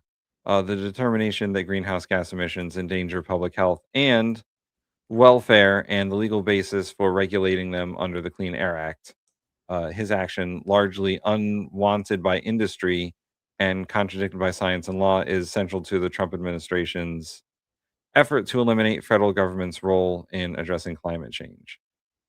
So that was the original question. Why do that? And his answer was, you don't even know what I'm saying because I'm not answering you in the right order. Right. I'm just saying weird words. Oh, please, let me answer your question. Can I answer? Yes. Oh, thank you. Thank you, Let Chairman. me yell over the top. So it's interesting. You're saying that we're letting polluters off the hook. Yeah. Is that your position? Yeah, okay. So since January 20th, in the first year of the Trump administration, we sentenced more criminal defendants, 100 compared to the 91 of the last year of the Biden administration. Oh, God, We obtained far more in criminal fees and restitution. In the last year of the Biden administration, the number is 57.7 million. In the first year of the Trump administration, it's 561.9 million. We also have obtained far more in criminal forfeiture. So in the last year of the Biden administration, they obtained, get this, $0.1 million. $0.1 million. You know how much we did? Oh, tell us. $1.1 billion. Tell us. How many of those projects did billion Biden dollars. start for you? Okay. In- Look, I don't go back to Biden. I'm going forward. Pounds of illegal pesticides. No, you're actually making an accusation that we're letting the polluters off the hook. Pounds of illegal pesticides blocked from entering the U.S. 1.65 million pounds. Previously, it was 0.96 million pounds. This is another one. Cleanup of contaminated soil and water. In the last year of the Biden administration, 1.99 million cubic yards. In the first year of the Trump administration, 59.3 million cubic yards. More value of injunctive relief, 6.02 billion. More civil enforcement case conclusions. Okay. See, you want to make the claim that we're just giving up on Life the is work safe. of the Enforcement and Compliance Office. Life Don't- is sake. Is that your question? I'd say don't. If your cup was filled with glyphosate, My I'm telling you, God. as the administrator of EPA, don't drink it. Thank you so much for agreeing to what we need to I don't know what be the doing question all was. along. You're holding up a cup saying I'm glyphosate. going to You know, fucking Don't drink it. Don't lose inject it. my mind. Yeah. Yeah. He's the most condescending motherfucker there is. Snotty little bitch. Yeah. Can't even be fucking respectful. Shaz has got it right. Patronizing prick. Poor Jasmine. Maybe Jasmine. you should try doing that. That's why we need Excuse me. Jasmine. Okay, I'm going to move on to a second question, Mr. Chairman. If that's okay. Well, it wouldn't have been prolonged, except that you know it's interesting. Yeah, we come with facts. We have answers. Oh, you just talk over her and you just keep restating the same fucking thing. It really is. They're really so blank arrogant, you know, when they're Man, she really wants to cuss at him. making a mockery of what the agencies are all about. 40 years, Clean Water and Drinking Water State Revolving Loan Funds have provided low-interest loans to eligible recipients for water infrastructure projects. Money is paid back into the revolving loan fund. The state makes new loans to other recipients for high-priority water quality activities. This budget proposes $305 million in total for two revolving funds, an $852 million or 74% cut from the $1.2 billion enacted in 2026. This is under the guise of, quote, encouraging states to take responsibility for local water infrastructure projects, end quote. Quite the encouragement. Overnight, states face massive cuts to their budget, would be forced to make impossible choices to fill the gap.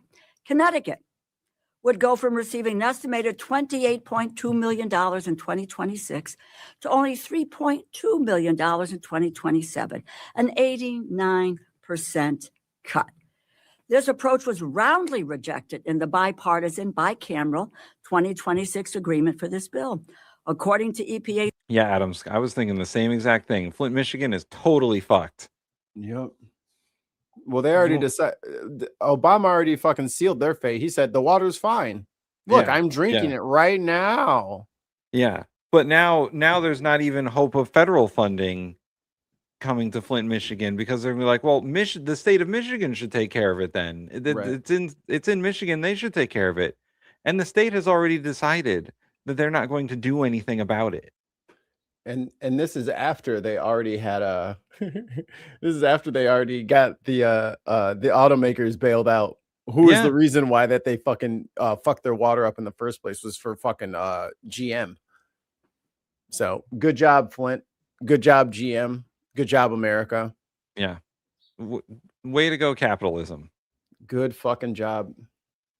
His own assessments, our drinking water, wastewater, and stormwater systems need at least $1.3 trillion in improvements over the next 20 years. Funding that states use for critical purposes. They repair or they upgrade wastewater treatment facilities, well repairs, emergency actions that are needed in the aftermath of natural disasters to make sure residents do not lose access to safe, clean water. Town of Wallingford, Connecticut. Use the revolving funds to upgrade their water pollution control facility to help remove Danbury, Connecticut's got a water treatment plant named after John Oliver. phosphorus and put UV disinfectant. Shrewsbury. Never mind. I was like, isn't that like a joke from like a comic person? But that's not him. No. Methods in place. Now, easy one. Is it generally more cost effective to maintain water infrastructure in good standing or wait until it breaks down? For example, a water main rupturing and flooding a community and then clean up the problem. It's a huge problem in this country that you have aging water infrastructure. We saw with the Potomac Interceptor. Mm-hmm. Given that states will not be able to plug. Yeah, your plan is to give people less money because they should learn how to I don't know if you've taken a look at the budgets of states. Oh, we studied these everything days. that's You in front do. of us. Well, I don't know if you studied the state of Connecticut's budget. What is your plan for communities when they inevitably suffer failures in their water systems, which is going to happen? With all due respect to all of the amazing initiatives that you call congressionally directed spending. And we see firsthand that a lot of the projects that we're administering includes a lot of very good use as members of Congress set out in their desire to have this congressionally directed spending included in appropriations. We don't include that in our proposal. How much you might choose to raid the SRF on congressionally directed spending is a decision that Congress makes as you go through your deliberative process. I'm not saying that, passing judgment Yes, on you are. individual projects. No, actually, You're I'm right. not. But I'm saying I don't ask for your earmarks for you. That's a process that you all have. You're not going to see that in the president's FY27 budget. You're not going to see congressionally driven set asides. The SRF fund would be flowing as a revolving fund if it wasn't continuously rated for earmarks and set asides. I see. Well, you're the ranking member of the Appropriations Tell me Committee. You about should it. understand that. Tell me about it. And I introduced community projects a number of years Right. And ago. I could sit here trashing them, but I'm not. You Please have a don't, process. because members would not, they were designed for a purpose, because let me just tell you, you got an 89% cut to the state revolving loan fund. You can't tell me that And 89 I'm helping you with your is math. going to, community. Right. And I did not ask for your earmarks for you. Hell no, God knows, listen. Right, exactly. We fund, IIJA had huge investments in water projects, CPFs in water infrastructure. We don't raid the state revolving loan fund. Yes, you do. No, Absolutely. we do not. 100%. That's your congressionally directed spending. You're not giving Oh them my out God, as this guy is such loans. a fucking little shithead. I know. He's such an asshole. Just constantly cutting, like he's obviously cutting her off before she can actually get to the answer part of her statement every fucking time because she I talks know. slow. And he's putting out misleading statements and saying things that aren't true, and he has to fight every word that comes out of her. Bitch. You're just taking the money out of the SRF and you're giving them to local communities. By the way, I'm not passing judgment on what you choose to say has merit, because you're making the ask on behalf of your constituents. But that's exactly what you're doing. You're taking money out of it and you're giving it to local communities. So it's no longer revolving. It's no longer a revolving fund when you take money out for set asides and earmarks. I tell you, we were, I think, on a bipartisan basis, we were able to deal with this before. It's in terms of the restoration, and it will be once again what the Appropriations Committee does on a bipartisan, bicameral basis that will address this issue. I know I And hated so, him. I think you have a lot to answer for in terms of what you all are doing with regard to the environment, but that's a discussion for another day. Thank you, Mr. Chairman. All right, so that's Lee Zeldin being a complete fuck. What a douchebag. Speaking of douchebags, The mayor of New York getting pushback from billionaire not the mayor of New York. Ken Griffin and his company called Citadel. Griffin threatening to not go forward with his planned project in Midtown Manhattan. That would create, he says, 15,000 permanent jobs. Now, this all started when Mayor Mamdani made a social media video pushing for his and the governor's pied-à-terre tax, and doing it right in front of Griffin's apartment on Central Park South. Griffin bought it for $238 million back in 2019, even though he's not technically a New York City resident. Oh, politics in New York City. NJ Burkett live in Midtown Manhattan with the mayor's reaction and what happens now. Yeah, Bill, outside Griffin's apartment here on Central Park South, Now everybody's outside this guy's apartment. He's like, I have to take the trash out. I had the stomach flu last week and I had to ruin some trousers and everyone's out there. I just need to take this bag to everyone look away. It's just opening the window and be like, go away. Throw your dishwater out there. Get out of here. Goddamn reporters, they're everywhere. Shoo, shoo, is hit where one. Mamdani made his video last week. He campaigned, of course, as a Democratic socialist, and he insists tonight he's doing exactly what he was elected to do. So a clash with the city's billionaires was all but inevitable. Mayor Mamdani was making no apologies today. Asked if he regrets the video, his answer was simple. That home, when it was purchased, was the most expensive home in the United States of America. Last week, the mayor stood outside 220 Central Park South. Today, we're taxing the rich. To promote a new tax on ultra-luxury second homes. This pied-à-terre tax is specifically designed for the richest of the rich, those who store their wealth in New York City real estate, but who don't actually live there. Case in Tim, point, pause it. the penthouse. But that could be me. I only make $60,000 a year, but that could be me. What if I had a $5 million penthouse apartment? What about me? Dumb motherfuckers.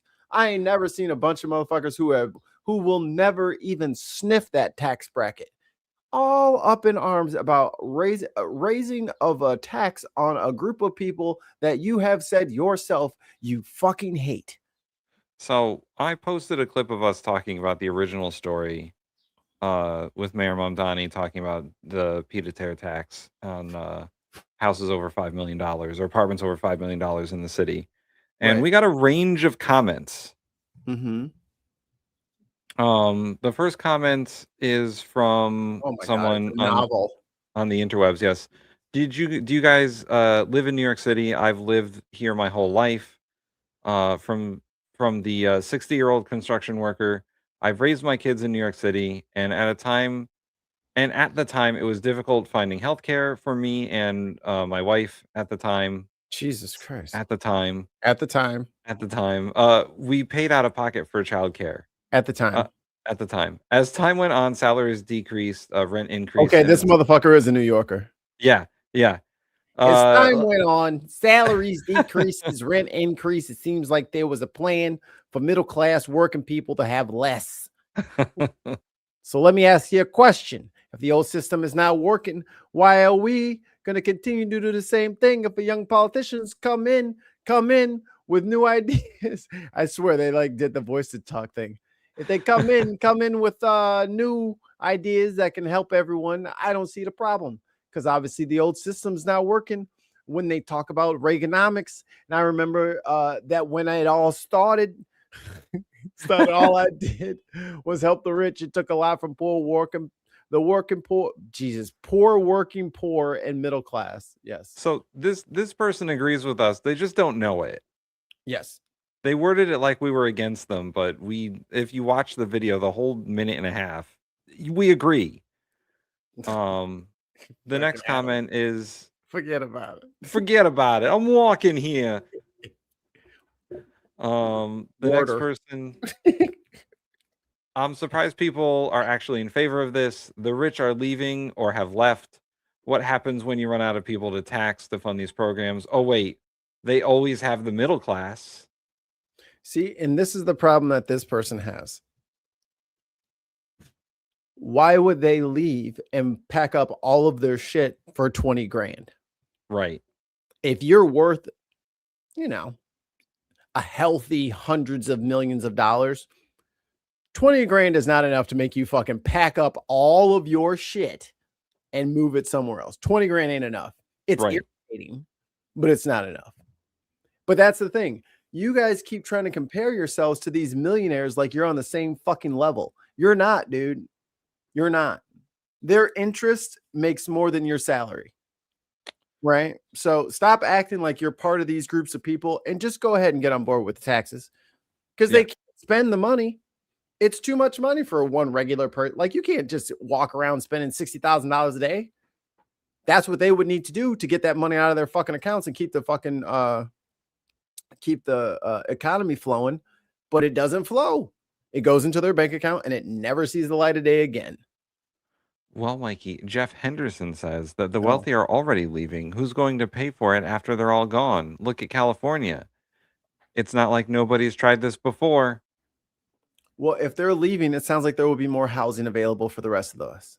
And it might not be so expensive. Hope those weren't landlords leaving.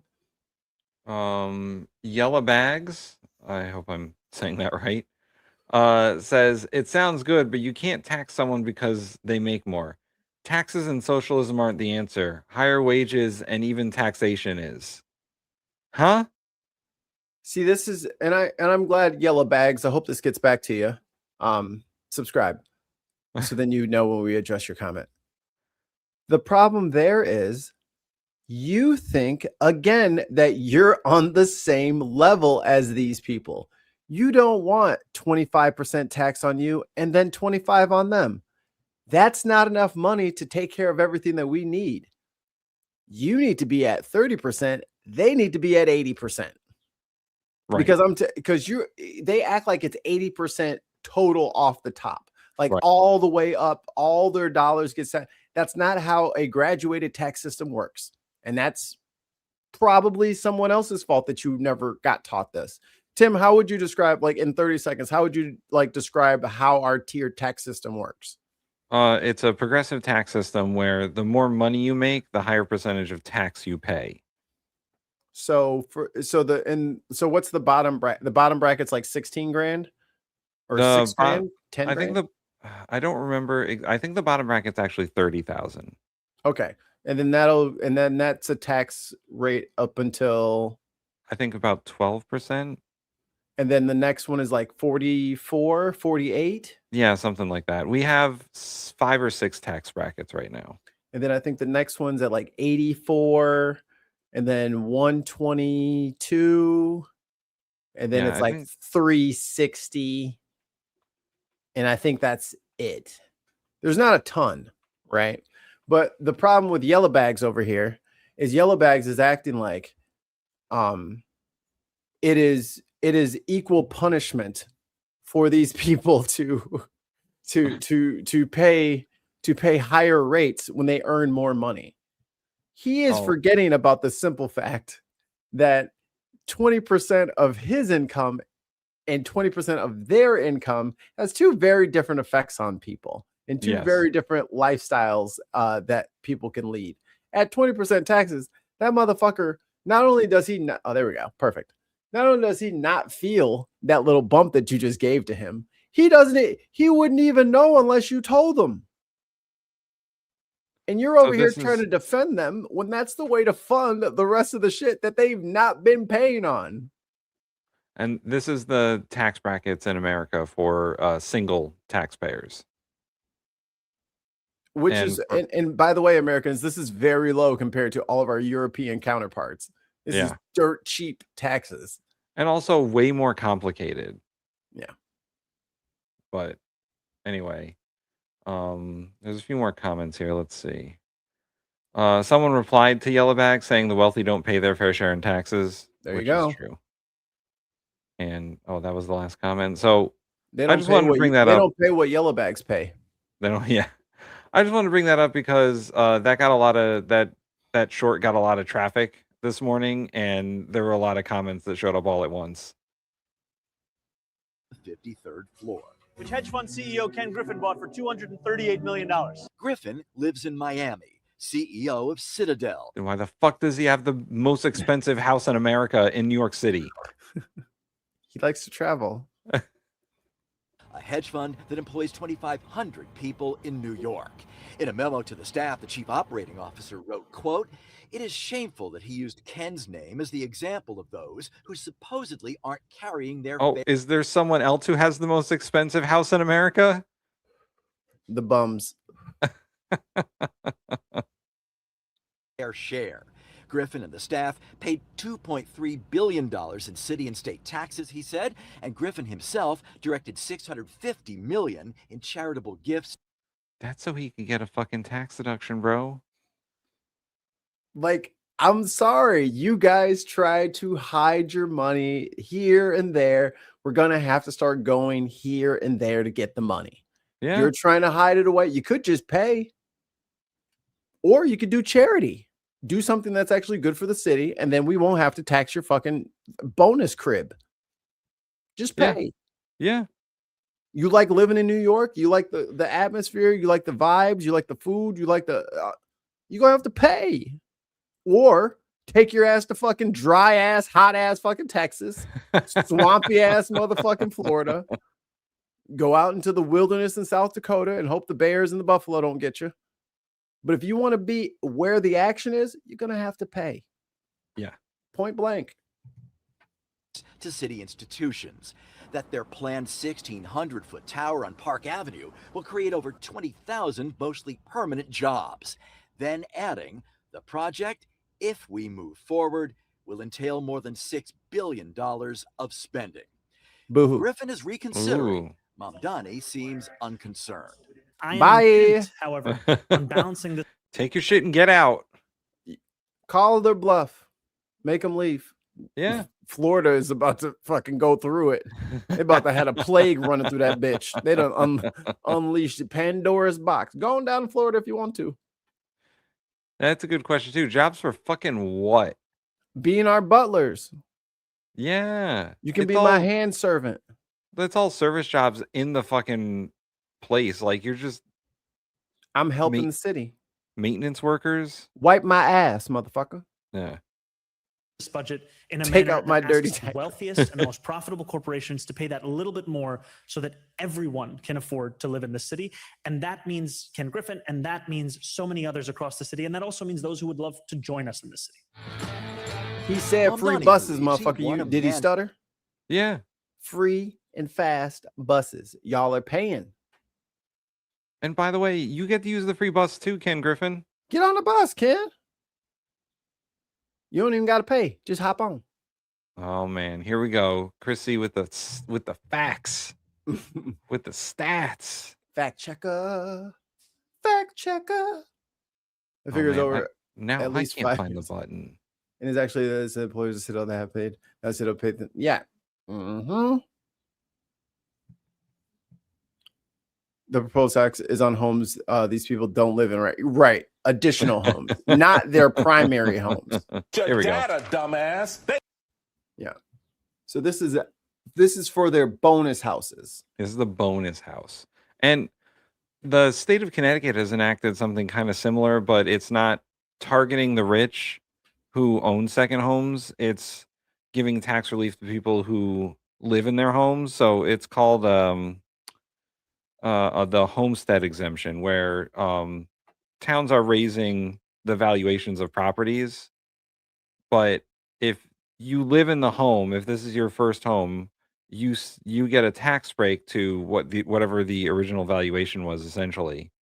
And if this is your second house or your vacation house or whatever, you're paying taxes on the full value of the property, which has been raised a bit because some of the towns in Connecticut are tired of fucking people coming in, buying a house on a lake or whatever and not living in it and not contributing to the economy and raising everyone else's taxes.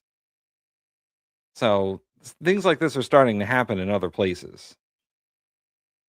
You can't keep it forever. Day, destined perhaps to clash with the city's billionaires. They will do everything they can to prevent their grip from weakening. Mayor Mamdani, stop with the music. Yeah, Are chill, urging bro. caution. It's a big ecosystem here. And by villainizing the wealthier people that are providing a lot of the jobs for the middle class, ultimately you get a smaller Oh, pool of trickle down economics, Reaganomics. The wealthy are providing all the jobs. Just cut their taxes and they're going to give everybody a raise. And they're going to create more jobs. That's what they do, right? They're job creators. They're totally not going to cut like all of the telecommunications did when they got that. I mean, that COVID check wasn't even all the way deposited into their fucking bank accounts yet, and they were firing people. This whole call center, just all y'all go home. I'm gonna save $80,000 this month. All y'all go home now. Here's Fuck the the all problem: yous. is when states and cities capitulate to these companies and these billionaires and give them these tax breaks. When the Fuck tax you. breaks end, they cut and run. Yeah, they just fucking bail. They say, "All right, now I'm going to Texas." Because as soon as Mom Donnie gives into this motherfucker, is the exact same moment. It's like, I've always Right. wanted to make a second location in Jersey, and they'll just backstab you. So no, don't give them shit. Amazon does that shit all the time. They're like, you want us to build a warehouse and a distribution center in your state, your town? What are you going to give us? Give us no taxes for 10 years. And then on year 10, month 2, they're going to shut that motherfucker down and they're going to fire everybody or try to transfer them. And then they're going to go because like, well, it's not in my interest to do this anymore. Yeah. I'm here to turn a profit and I can't turn a profit if I have to fucking pay property tax. So I just close the whole fucking bitch up. Chrissy, is this true? I know that Chrissy always posts factual things. You believe it, but it is shocking. This feels like fake news. Unfortunately.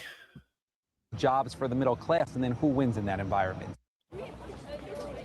Well, there are conflicting studies tonight as to whether higher taxes will lead to an exodus from New York City. They the won't. real impact of the second home tax will, of course, depend on how it is written. Live tonight in Midtown, N.J. Burkett, Channel 7, Eyewitness News. All right. Tonight in Midtown. All right, Mikey, I think that's all my videos. It's your turn. Okay. I have a story to tell.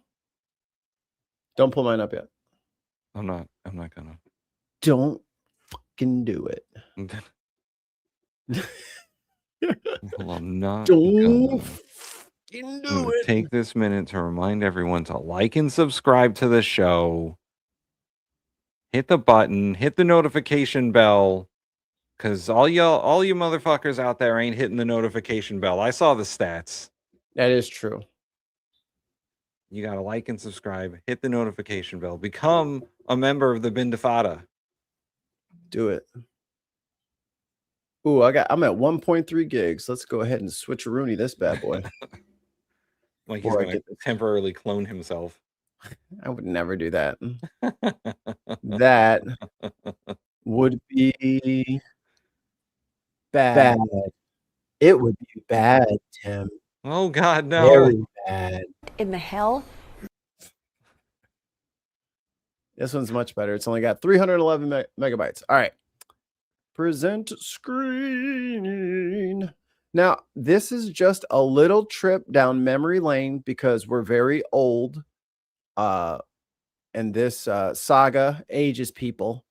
So let's just see what this is about. I wonder what this is about. Big legal development of the day was this. President Trump is shutting down his charitable foundation.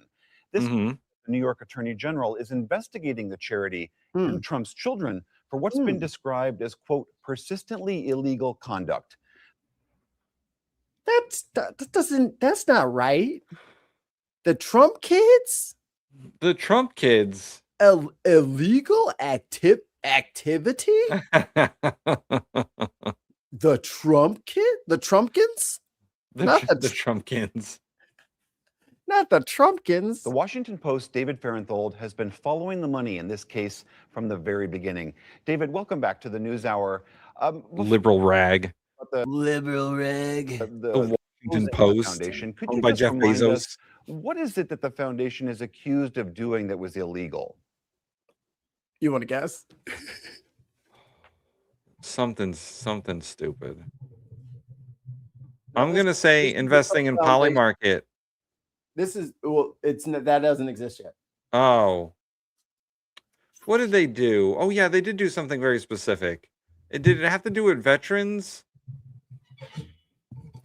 Oh, it had to do with veterans, didn't it? Didn't it? Drugs, please be drugs. So much cocaine. They bought so much cocaine. Three things, basically. First, Trump used the foundation as kind of a checkbook for himself. Yeah. Free money, Double dipping. This money was in an independent charity. It had its own charitable aims. It was supposed to spend money for charity. He used the money to settle business disputes, to settle legal disputes involving his full. Yes, I remember this. I remember this. Hey guys, what the fuck do you think he's doing with your ballroom money? Oh man. That's right. He was all right. So he was grifting people through the charitable organization to pay for legal fees that his campaign incurred. Yes. They used all the money for all the things. They also like fucking stole people's ID. Like they stole people's credit cards and shit. Straight up. George Santos learned from the best. He used the charity's money to save his businesses $260,000 on legal settlements. He also used the charity's money to buy portraits of himself. Why? Wait. Including one that hung up on the wall at one of his golf clubs. And he, in the 2016 campaign, basically turned over his campaign or his charity to his campaign and let his campaign dictate when money was raised and when money was given out, including with big checks that he gave out in the middle of his campaign rallies in Iowa and New Hampshire. In addition to those allegations, did the foundation actually do any charitable donations? It did. The Trump Foundation, it was started in 1987. It gave out a lot of money to charities. Almost all of its money was given to various charities. What's interesting here is not the accusation is not that Trump took the money and bought a Lamborghini with it or took the money and bought a yacht. He used the money, he gave the money to other charities, but in the process, he was buying things for himself. So I think in Trump's mind, as long as the money from his charity ended up in another charity, that was fine. That's actually not the way the law works. If he was using his money to save himself money, to basically save his business. I wonder who helped him set that charity up in '87. Yeah, right. I wonder who his best friend was back then. His money, even if it went to another charity that was allegedly against the law. David, you touched. Well, I mean, that's the appetizer. Let's go to the next video. Mikey, if the world President is Trump just, agreed to Epstein shut helped him set that up. down his personal charity, but is fighting penalties amid allegations he used the foundation for personal and political benefit. New York's Attorney General is seeking restitution and penalties for what she called a shocking pattern of illegality. In June, Mr. Trump promised in a tweet, quote, "I won't settle this case." Major Garrett is at the White House. Major, good morning. No. I want to read that. Hold on. At Real Donald Trump, the sleazy New York Democrats and their now disgraced and run out of town AG Eric Schneiderman are doing everything they can to sue me on a foundation that took in $18.8 million and gave out to charity more than it took at $19.2 million. I won't settle this case. Okay. Won't settle this case. Major Garrett is at the White House. Major, good morning. Good morning. President Trump tried to block this case and said the New York Attorney General, a Democrat, is politically motivated. That Attorney General, Barbara Underwood, has asked a judge to bar the president from serving on the board of any New York charity for a full decade and wants a similar prohibition, only for 1 year, though, to the president's 3 eldest children. And they got that. Let's go to the next story. So keep in mind, guys, New York already decided that Trump and his kids cannot be trusted with any sort of funds because they will take those funds and do unfundly things with them. Welcome back. Mornings now, with the Maria. use of humanoid robots on the battlefield. Let's skip forward until. Wait, what? Oh, here we go. I'll start right here. No, I want to see the humanoid robots thing. We don't have 3 minutes to spare. We'll go into this. Technologies not only to the U.S. military, but also almost any heavy industry applications. So being able to do more construction, build more housing, disaster relief, things like that. That's essentially what we're really building these robots for. Wow, that's really fascinating. Eric, I know this is a lot about national security, but Sadket's talking to us about other... Oh, there he is. Oh, God. How much cocaine is he on? Let's listen in. other use cases. Tell us about that, and how did you get involved? What attracted you to this company? Well, Sanket's been a friend of mine, and I walked into his factory, and I couldn't believe what I saw. You know, coming from Holy hospitality, shit. the uses are unlimited, but All the coke is the correct answer. How he's speaking at 2 times speed. you know, Maria, you're just talking about China. You know, we are America first. We have to win this race. We have to win a lot. We have to reverse speed them up for the first time. Can we go half speed so we can get the diction? A lot of races, right? You know, I got involved with crypto in a very big way because we had to win that digital revolution. We have to win robotics in the United States of America. You had a great segment 2 days ago, Maria, about the robot in Beijing that was literally running marathons and beating the fastest marathoners by 7-8 minutes for a full marathon. I mean, you know, these are in the very Is he early actually days. at half speed? We better be winning this race in the United States of America. We're the greatest economy in the world, and that's exactly what Sanket's doing. And I'm telling you, he's doing a phenomenal job When you go up and you interact with these robots and they fist bump you, they high five you, they follow your commands, you bring in AI autonomy, it's going to change industry, it's going to change military application, it's going to change hospitality. The uses are unlimited, and I think it's a very beautiful thing, but we must win this race. Interesting you should say that. The U.S. military attacks on Iran were carried out with the help of artificial intelligence tools from the tech company Anthropic after the Pentagon announced it was ending their partnership. That's according to the Wall Street Journal. The Pentagon says it has no comment. Anthropic is the company behind the popular AI assistant Claude.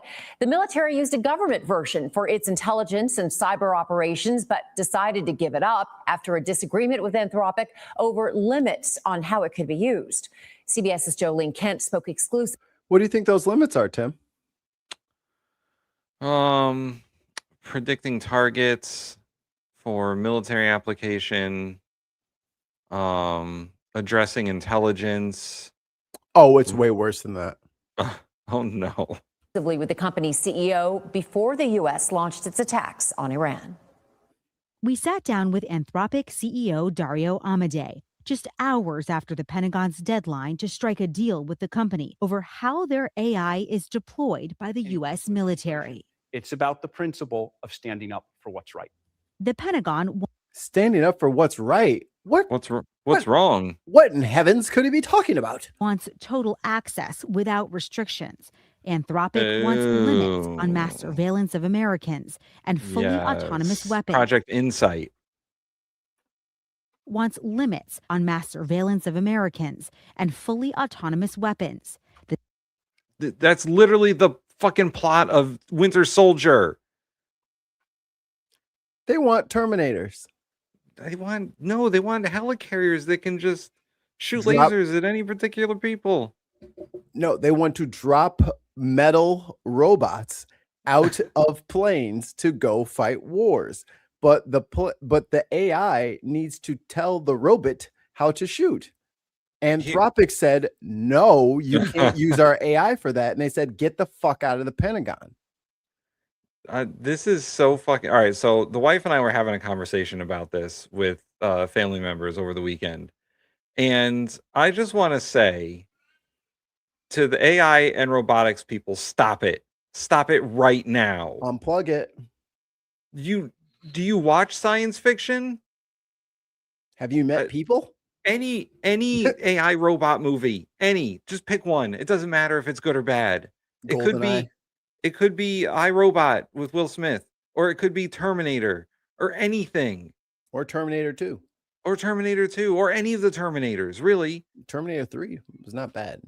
Got bad reviews, but any science fiction robot AI movie will tell you that this is bad. And you know what? I was listening to a thing. It was an episode of Even More News. They were talking about this too, where they don't give a fuck over there at OpenAI. The guy, Sam Altman, does not give a fuck. He's like, let it happen. Let him shoot. Let the robot shoot. It is absolutely fucking insane that the people who are in charge of all of this are like, whatever. Now, I remember we'll be enslaved by robots. Who cares? I remember there was this one black guy. I can't remember his name. He does politics and stuff like that. But he has been railing against AI for the better part of 3 years. I cannot remember that handsome, dashing young man's name. But boy, he sure was smart. He was really ahead of the curve when he said, don't fucking give them any money for anything. Don't give them any data. Tell them to go fuck themselves. No one use this shit. Now our whole economy is tied up in this bullshit. And they're making Terminators. The central question, who should have the final say in how one of the world's most powerful AI is used by the world's most powerful military? Well, clearly it's Do Pete you Hegseth. think that Anthropic knows better than the Pentagon here? Yes. One of the things about a free market and free enterprise is different folks can provide different products under different principles. Our model has a personality. It's capable of certain things. It's able to do certain things reliably. It's able to not do certain things reliably. And I think we are a good judge of what our models can do reliably and what they cannot do reliably. President Trump and Defense Secretary Pete Hegseth both posted on social media Friday, calling for all government agencies to stop using Anthropic's AI. And maybe they'll say it. Just hours before U.S. strikes on Iran. I think it was made very clear in some of their statements, in some of their language, that this was retaliatory and punitive. If you had a moment with the president right now, what would you say to him? We are patriotic Americans. We have done everything we have done has been for the sake of this country, for the sake of supporting U.S. national security. We believe in defeating our autocratic adversaries. We believe in defending America. The red lines we have drawn, we drew because we believe that crossing those red lines is the UK Home Office has authorized AI-powered live facial recognition cameras in technology to be rolled out across the UK, potentially powered by Palantir Tech. Hey, everybody, that's what the fucking flock cameras are. Yeah. That's what they are. And Palantir is behind this. You know where they got this idea from? Gaza. That's why they had no intention on stopping it. They were testing all of this shit on Gaza. Contrary to American values. Disagreeing with the government is the most American thing in the world. And we are patriots. In everything we have done here, we have stood up for the values of this country. Joel Kent, CBS News. And he is going to be on the poo-poo list because he doesn't want to give his AI's target acquisition possibilities to the government. Yeah. And douchebag Junior is running around over there fucking I don't know what he's doing, but he's like, yeah, me and the Chinese guys, we're making robots. And fucking Don Jr. is like, oh my God, guys, we have to make so many robots. We have to make them fast. We have to make them now, right now. Like, I don't understand. That is fucking crazy. They got literally the scammiest little scam bitches that ever scam. Like in New York, of all places, they are not allowed to own a charity. No. They said, no charities for you. You can't be trusted with money. And in fact, Donald Trump-led organizations aren't allowed to exist at all in New York, right, in the state of New York, because not only the Trump charity, but the Trump organization itself got found liable for financial fraud and had to pay huge sums. And the CFO of that company went to prison for Donald Trump. And I said it when it happened, and I'll say it again. You know it's bad when the accountants say we don't want anything to do with this anymore. The people who are doing the books for the Trump organization said, listen, we're done, because they're telling us to cook the books. Right. And this is the other part of it. Because he's filled this cabinet with flunkies and drug addicts and washouts and burnouts, because there is no regular mechanisms to keep things functioning properly. Newsflash, motherfuckers, it's not going to function properly. You know what I mean? Like, it's just like, we warned of this. And I hope the midterms will be enough of a wake-up call for enough people out there. Hey, I get it. Like, what's his face? Dingbat from earlier. Like, I get it, dude. Like, you want your team to win and you're wearing a red jersey and like, I get it. I get it. You're a goldfish in the fishbowl and you don't understand. I get it. But I'm gonna need you motherfuckers to lock the fuck in. Because they're literally trying to make Terminators. Literally. Straight up T-100s. Like, it's only a few years before they launched the satellite, right? It's only a few years before Skynet's online. Bro, it's already a thing. Skylink. Oh, you mean the Elon Musk? Yes. Shit? Yes. But that's not AI, isn't that just ISP? Right, but it's a satellite network. That's how Skynet started. Well, there's satellite networks everywhere, but this is like Skynet was specifically a military That's what he satellite was network that was doing. armed with nukes. Not yet. Well, that's what I'm saying. It's only a few years before they think of that. Well, that's what I'm saying. They already got like the launching technology to put up the Skynet drones. And Like- I didn't put it on there because, like, honestly, I can't tell if this is a real story or not. But there's a tech company out in California that has been making Zeppelins that they got up to 65,000 feet. They got it up to the stratosphere. Mm-hmm. That's like 10 miles up, 11 miles up. And it hovered in place for 24 hours. Okay. It runs on solar panels and batteries. And it's I like, think that- and I it's think I like heard 40 that.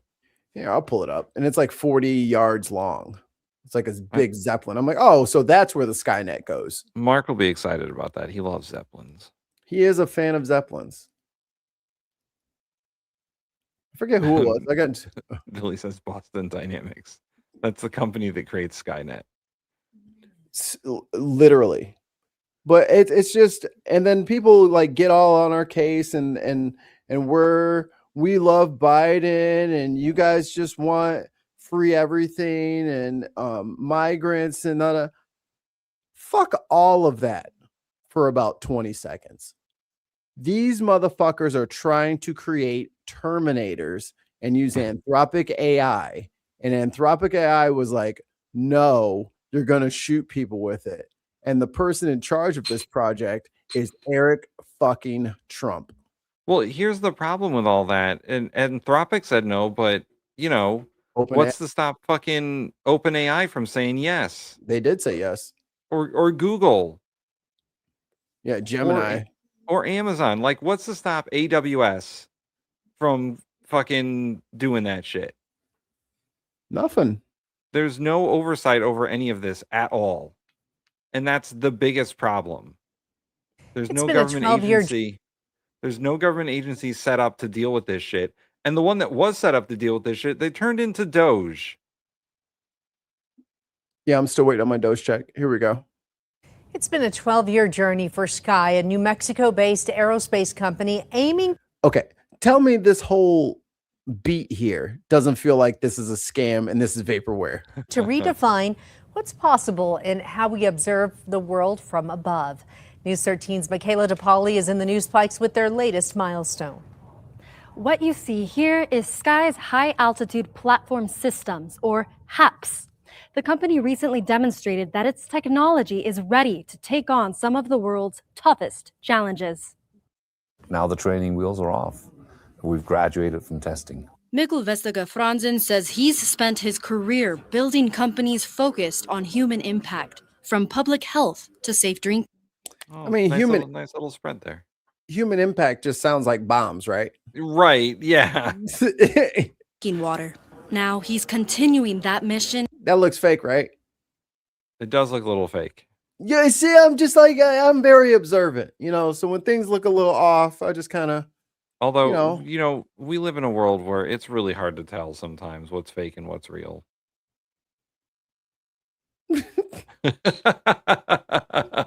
As founder and CEO of his current company, Sky, developing technology to help chill out, chill out, chill out.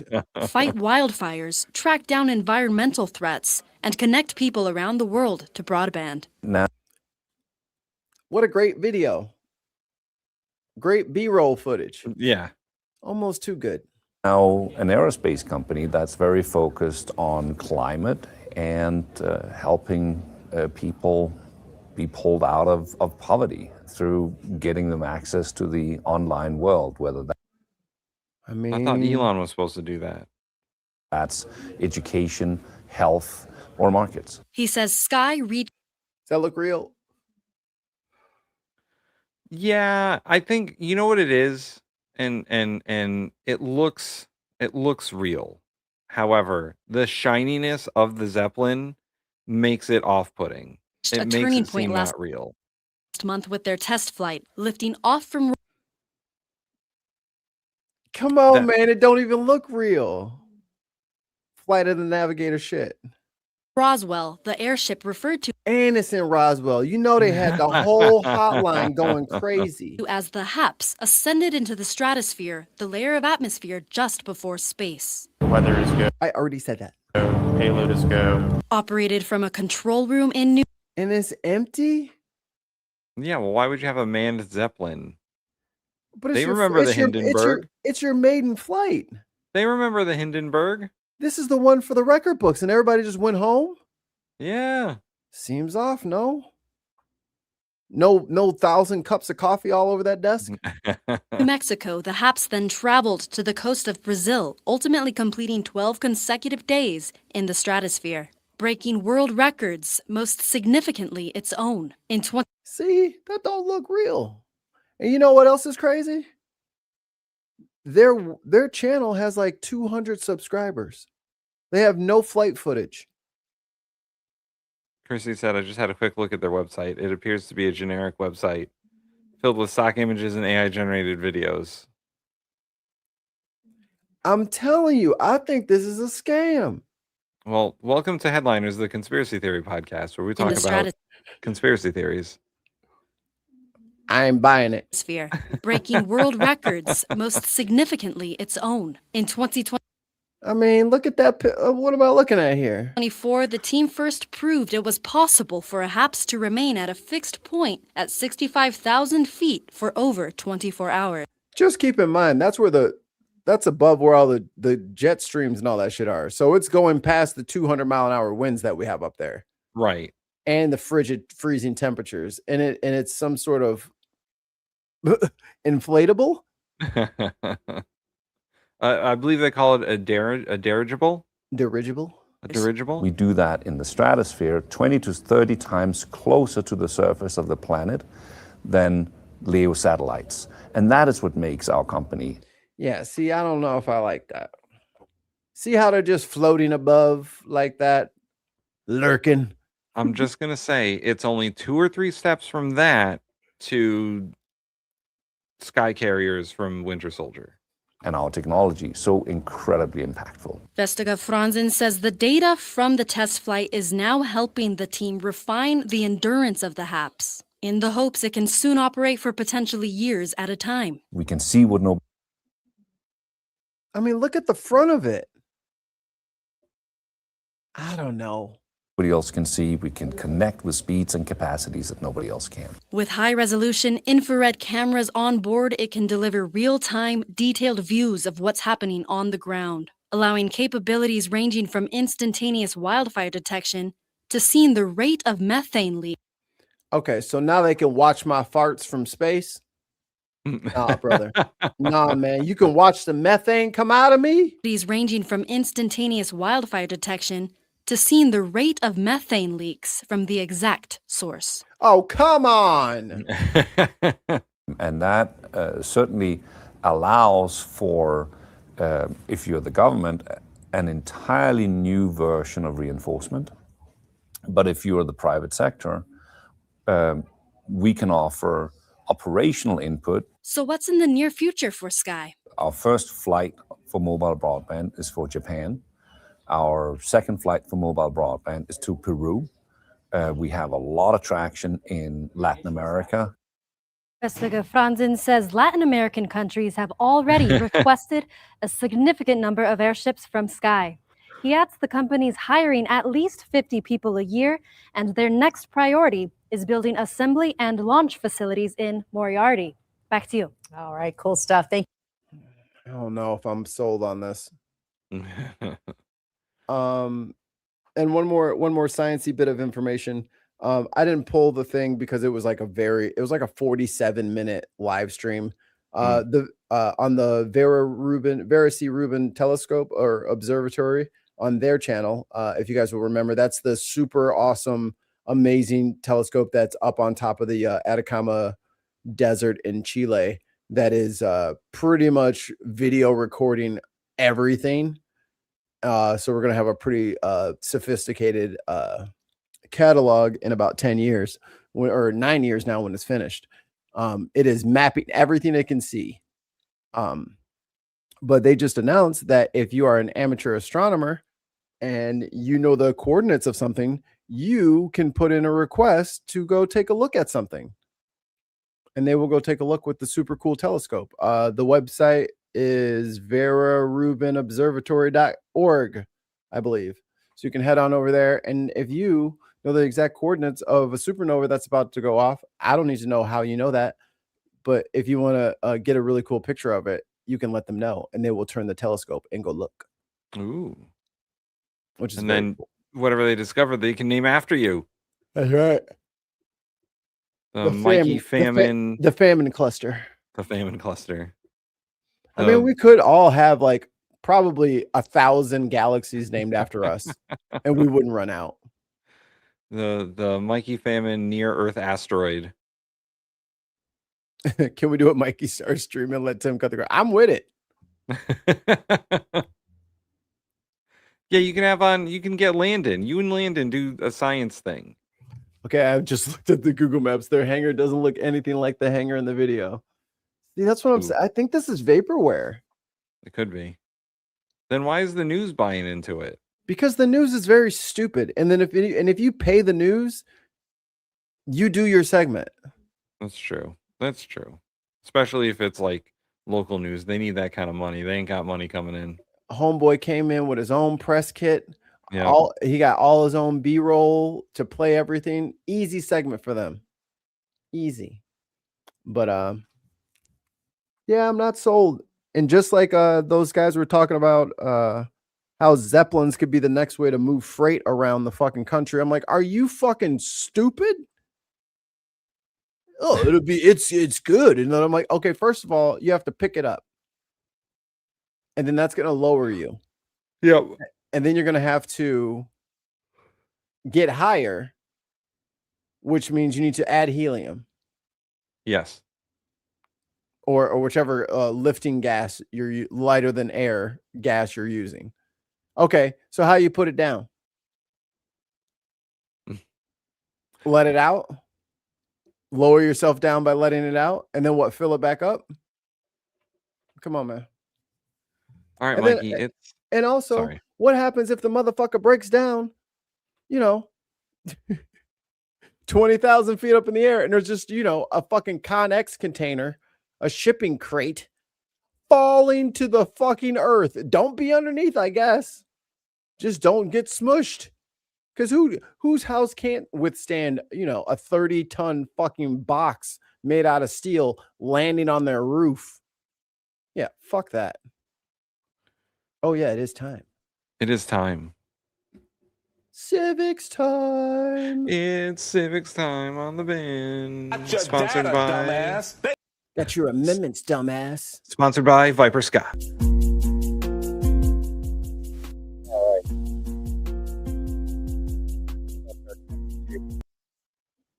We did the 10th Amendment, which was states' rights versus federal rights.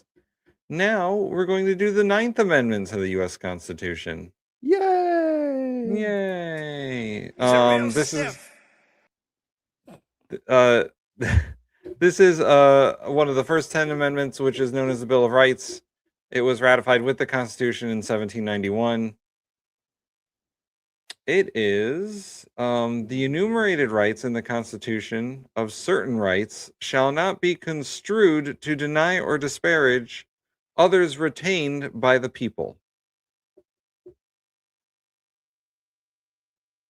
So this one is basically you cannot use Constitution or other rights to disparage the rights retained by the people. So you cannot use the federal government or state government to infringe on people's enumerated rights.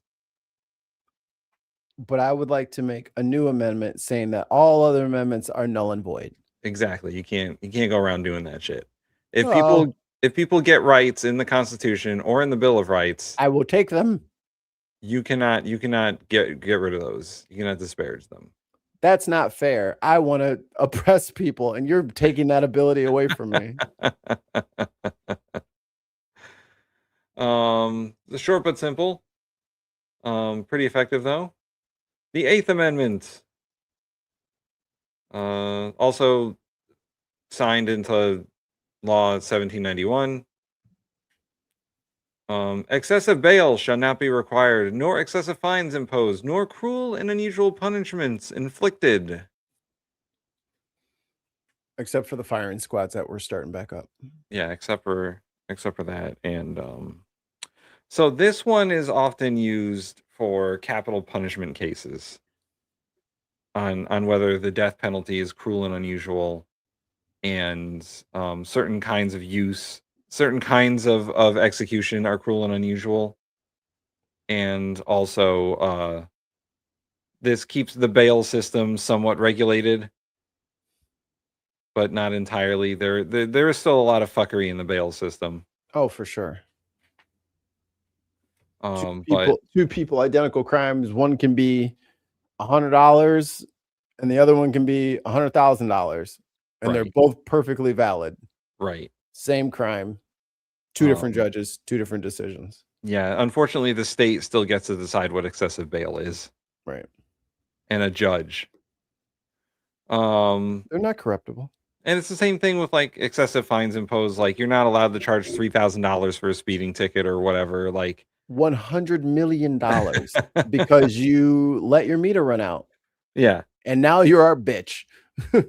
And all of these have, like, at this point, a huge amount of Supreme Court cases behind them that really define, because the first 10 amendments range in how vague they are, and this one's a little bit more vague, but there's so much Supreme Court precedent behind this one that it's the devil's in the details sometimes.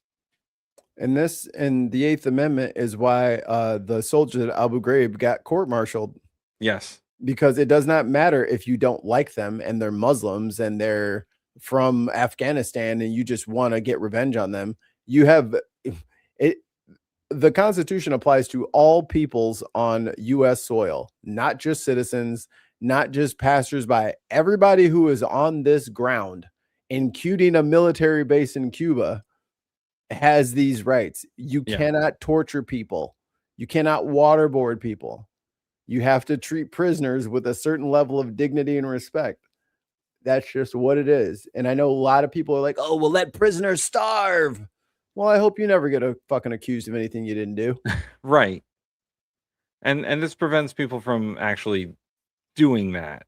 You cannot treat prisoners in certain ways in our prisons because of this, because they're considered cruel and unusual punishments. However, you can have them do forced labor. There's differences. And profit from it. Right. To make $1 off of it, but whatever. The Seventh Amendment of the Constitution, jury trial, passed at the same time as all these other ones. In suits at common law, where the value in controversy shall exceed $20. Oh shit! I had a $19 dispute. That was a lot of money back then. $2 was 2 months' pay. House was $16. The right of trial by jury shall be preserved, and no fact tried by a jury shall be otherwise re-examined in any court in the United States than according to the rules of the common law. So this one guarantees your right to trial in common law in lawsuits that exceed $20. But if you're at $19, you are fucked. Yeah. They will not show up for your summons. They will They not don't have to. You cannot compel people to show up for less than $20. They're gonna have to adjust that anyway. It's gonna have to be like $100. Yeah. Because pretty soon a bottle of water. $2 super chat from the Dark Lord Greg. 8647. That's what James Comey is being indicted for. A tweet. A tweet of him posting 8647 several years ago. Because he mad at the last year. Trump mad at the seashells. Yeah, he's mad at the seashells. Meanwhile, homeboy's wife was just flying the Antifa flag or the QAnon flag. Oh yeah. That's fine though. Samuel Alito's wife was doing that, Yeah. and then he was like, "Oh, That's just my wife, man. I can't No, tell her what to do. no, I was arguing with the neighbors. That's why I started flying a QAnon flag. Yeah, that's exactly what was going on. Obviously. What else would I do? And we'll do this at the Sixth Amendment here, and then next time we'll do the rest of them. The Sixth Amendment, the right to a speedy trial by jury, witnesses, and counsel. In all, AKA, they can't just stick you in jail for fucking 3 years and be like, all right, your lawyer will be here tomorrow. yes. And the government has to provide you a lawyer and not let you defend yourself like a maniac. I've seen some bad pro se defendants. Holy shit. Don't even lawyers don't go pro se. Get a fucking lawyer. Yeah. In all criminal prosecutions, the accused shall enjoy the right to a speedy and public trial. So they can't just do it behind closed doors and present false evidence and false witnesses and be like, well, what we told them was the truth. I have a whole locker or a whole chest here full of evidence that I made up myself. Here to prove my own case. This trial shall be made up of an impartial jury of the state and district wherein the crime shall have been committed, which district shall have been previously ascertained by law, and to be informed of the nature and cause of the accusation, to be confronted with the witnesses against them, and to have compulsory process for obtaining witnesses in his favor, and have the assistance of counsel for his defense. We're taking it to trial. There's a lot in there, but basically, trial by jury of your peers. You have to be told what the charges against you are. You have to be told who the witness is and what the evidence against you are. You are allowed to find your own witness and evidence. I mean, come on, guys. And if you can't pay for your own lawyer, the government is required to provide you a public defendant. A warm body. Yep. Some poor overworked guy who's not getting paid nearly enough money for this. $40 for the afternoon. So that is your bin civics lesson for the day. Once again, sponsored by Viper Scott. That was the Viper Civics Corner. Doodaloo. Speaking of courts and trials, The administration is losing an initial wave of legal battles over its push to access the private voter data of millions of Americans as the U.S. midterm elections approach. The Department of Justice has sued 30 states plus the District of Columbia seeking their voter rolls. This includes states won by President Trump in the 2024 election. Even some.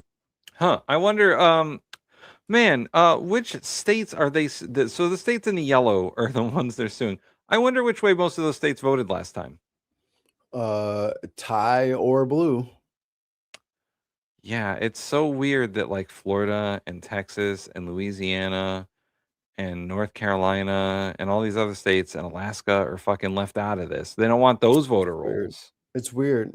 It's so fucking weird that they don't want those voter rolls. Although, why is Oklahoma included in there? What did Oklahoma do?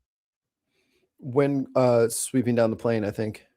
I guess they know what they did. Blew all the ballots away. Oh, looks like your state's included in there, Mikey. Yeah, he's got to burr up his ass for Pritzker. So led by Republicans like Utah and Idaho. So far, judges have dismissed the cases against 5 states, including California, Massachusetts, Michigan, Oregon, and Rhode Island, though the DOJ says it will appeal some of those decisions. The Justice Department says it needs the data, including Social Security numbers, to make sure states are Whoa. Social Security numbers. I need that. They already have that. What do they need that again for? I need you to write it down so I could copy it on my phone. I'm just an ICE poll worker, and I'm just going to steal everybody's fucking identity. That's all you got to do. Ineligible people off the rolls. But judges have ruled that under the Constitution, running elections is a power reserved to the states, not the federal government, and that Congress has never passed a law giving the Justice Department authority to demand this kind of data from every state at once. Get some more coffee. I believe we already went through some of that in our constitutional amendments review, that Congress has the power to enforce election stuff, and they give that power to the states. It's not a power guaranteed in the U.S. Constitution to the federal government. It's guaranteed to the states. So the states get to administer elections, and the federal government can't interfere. The Justice Department can't interfere. You can't go asking for voter rolls.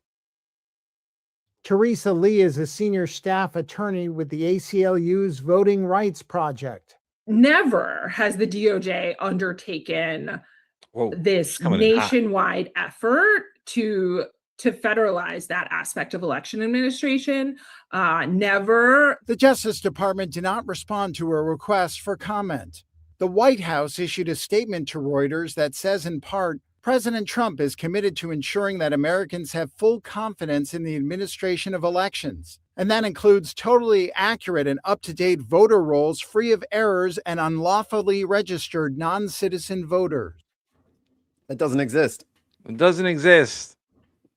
Wasting our time and money again. Even if someone were to try, even if a non-citizen voter were to try and vote illegally, right? Let's say an undocumented person was to try to vote. They're not registered to vote. So that's the first thing right there. He doesn't know that.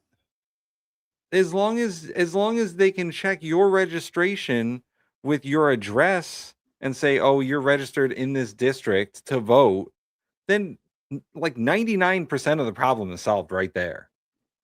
You can't vote. Like, you can vote. You can go in there and punch a ballot, but they're not going to count it because you're not in the right district. And if you don't belong to a district, then your vote's not going to count. Right. Like, the way the voting process works in Connecticut is you show up to the polling place, you tell them your address, and they give you a ballot based on your district. And yeah, they do ask for your driver's license because Connecticut has voter ID laws. I have a voter card. Yeah. Well, ours is either state issue ID or a driver's license. Or if you can't do that, it's like you have to bring piece of mail and do a provisional ballot. And once you can prove your ID, then you can vote. But at no point could you just go up to the poll worker and say, I would like to vote, please, and not give them any information. But this is the same thing. They lead with something that is demonstrably untrue, provably untrue, and then they just repeat it ad nauseum. Like, it doesn't happen like this. Like, you can't vote the way that they're saying that you vote. Like, it just doesn't happen. Yet they are still continuing to say these people are walking in off the street and casting ballots and they're counting. And where? And let's remember, we've proven this time and time again. 86 people in the last 10 years have committed voter fraud. That's what turned the tide. Out of billions of votes, 86 people. Never mind all the Republicans that also won on the ticket when Trump lost. Right. When people voted for Kamala and then all the rest of the Republicans. He's like, this is clearly a fake. This is a fake ballot. Marjorie Taylor Greene, shut the fuck up, because she's like, I won my race. Exactly. Like, if I was a Republican, I'd be like, dude, shut the fuck up. I won. Yeah, I'm trying to stay in this bitch. What you doing? No, we're not throwing that out. No, that was a good election. Fuck you. Why are you trying to ruin it for the rest of us? Blocking up, pulling the ladder up behind them. So they want the voter rolls so that they could force a purge of these voter rolls through what they call errors or unlawful registrations of voters, because if your signature doesn't quite match, or if your name doesn't 100% match, or if your address doesn't 100% match, they're just going to be like, well, you're not registered to vote anymore. And then they're not going to tell you. That's exactly it. There is no mechanism for them to be like, oh, I checked through your voter registration. Here's a text message letting you know your status. That is not going to happen. No. And then what on top of it, you know what I bet will happen? They'll try to prosecute people for voter fraud. Yeah. They'll get them kicked off of the voter rolls. They're going to try to vote, And then they're going to go. They did that in Florida with the felons. Right. They put out a whole bunch of pressers and advertisements and shit like that, saying that the felons, thanks to a new law in the Florida state legislature, the felons now have been restored their suffrage. Yes. Like 12 people went out there and voted that were former felons, and they all got arrested. All black or poor.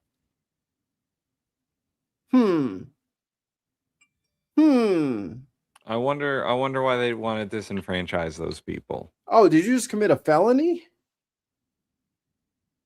Because that's a felony. Oh, we're gonna have to give you big time. Oh, the recidivism rate. Oh, it's so crazy. Look at all these prisoners breaking the law in Florida, doing what fucking people told them on the news, told them that was safe for them to do, just to get. Let me pull it up.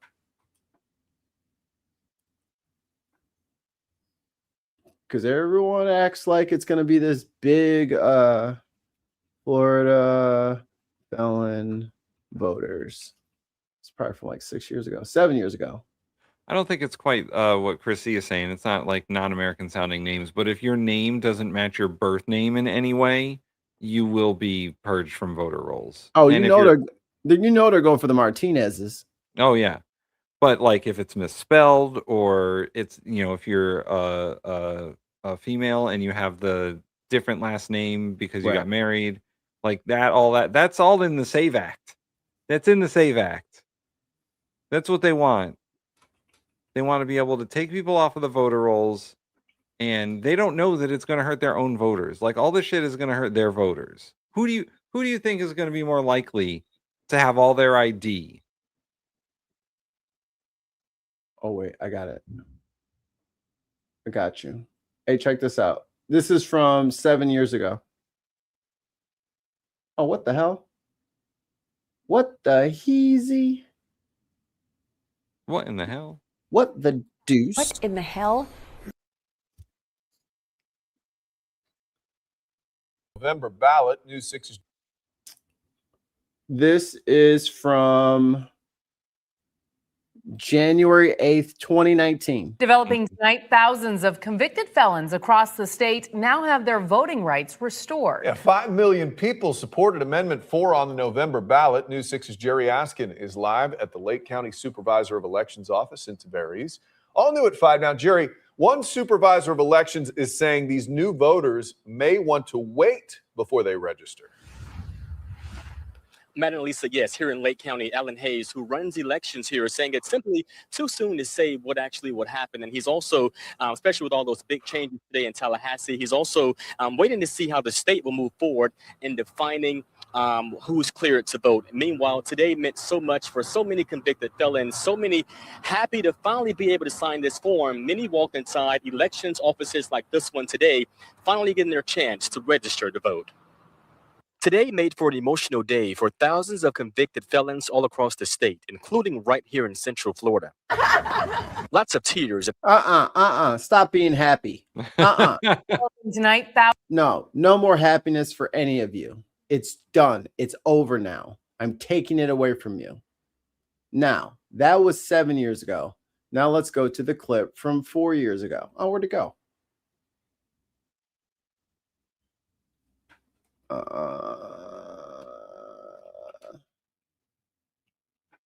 Crying over spilt meek.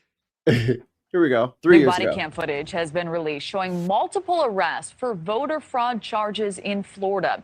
The arrests were part of a larger sweep earlier this year. All were convicted felons who had served their time and allegedly told they were eligible to vote again. Senior national correspondent Brian Enton has the details. These are part of the 86.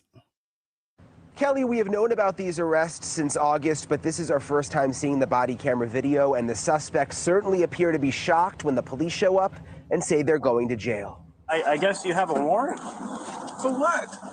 I'm not sure. For voter stuff, man. Police body cam video obtained by for voter stuff shows Floridians being arrested for voter fraud. So unfortunately, right now, we're going to have to take you to jail. What are they doing this to me? Voter fraud. What is voter fraud? Voting when you're not supposed to, sir. our understanding of it. Because of your sex offender status, you're not supposed to be voting. Florida Governor Ron DeSantis' new Office of Election Crimes and Security arrested 19 people back in August. I'm like, voting fraud. I voted, but I ain't commit no fraud. Well, so that's the thing. I don't know exactly what happened with it, but you do have I love how the cops are like, we're not actually sure why we're here. We're just supposed to arrest you. They don't know the law. 18 people arrested or accused of voting illegally in the 2020 election because they had previously been convicted of murder or sex offenses, according to the Florida Department of Law Enforcement. While Florida constitutional amendment restored some felons' rights to vote in Florida, it did not include that group. They did not go through any process. They did not get their rights restored, and yet they went ahead and voted anyways. That is against the law, and now they're going to pay the price. Don't he look like Shemp? Yes. He look like Shemp's son. Look, he look just like Shemp. Anyway, big ass ears. That is against the law, and now they're going to pay the price for it. Some of the suspects seemed confused during their arrests, claiming voting groups encouraged them to register to vote. He says, "Hey, are you registered to vote?" I said, "No, I'm convicted felon. I'm pretty sure I can't." He goes, "Well, are you still on probation?" I said, "No, I got off probation like a month ago." He goes, "Well, then you could probably vote. Hey, just fill out the form." Why would y'all let me vote if I wasn't able to vote? I'm not sure, buddy. I don't know. Oh boy. And then why? So this is part of the 86. These 20 people, right? On some bullshit, changing the rules at the last second, so that people break the law, so that they can go. It's a trap, yo. President Trump, who falsely claims his 2020 election loss was due to fraud, has said he wants to, quote, nationalize and take over voting. Trump has signed 2 executive orders expanding federal authority over elections. 3 courts have blocked the first executive order. Fascists don't often talk about nationalizing things, Mikey. They don't the second is now being challenged. David Becker is a former Justice Department election lawyer and founder of the nonpartisan Center for Election Innovation and Research. There is absolutely zero congressional authorization for the DOJ to amass massive amounts of sensitive and protected information on every American voter. In fact, this was considered by Congress at times that the U.S. should have a federal list of some sort, and it was opposed, usually by Republicans who didn't think that power should be amassed at the federal level in Washington, D.C. Oh, just Voting a federal rights groups list? fear the government plans to combine the voter data with federal immigration records to identify. Oh boy, that's not a good idea. I mean, like they're trying, like he's so trying to force 2 issues at the same time. You know what's crazy, Mikey? Everyone who was like, "Oh, we can't make a federal gun registration database because then the government will have my fucking, they'll have my address, they'll have my phone, they'll know I own a gun." Like, and y'all are fine with them taking your voter information, your social security number, and making a national database with it? Those kids already took that. You're fine with them making a national voter database with all your information on it. Trusted in the hands of the people we talked about earlier. It's so hilarious that all these fucking MAGA idiots who are like, get government out of my fucking business, get government out of my life, are 100% fine with the government compiling as much information as they possibly can about them in a big database they can do whatever they want with. Tim, they're feeding it to AI, okay? And also they're feeding it to AI. I'm just giving this AI platform all of your personal details. It won't turn on us. It's so crazy that once again, they were like, don't tread on me, government. But then, please tread on me. Please, daddy, tread on me. For the love of everything holy, please tread on me. Oh, what is that? A brisk yellow rain. They just love boots. It's unbelievable.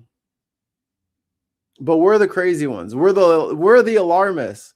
This motherfucker is literally trying to make Terminators, and y'all trying to give the Terminator your goddamn social security number. I can't believe it. It's unbelievable. Oh man, I think I'm glitching out.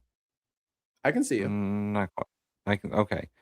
My whole shit just froze for a second. Oh, okay.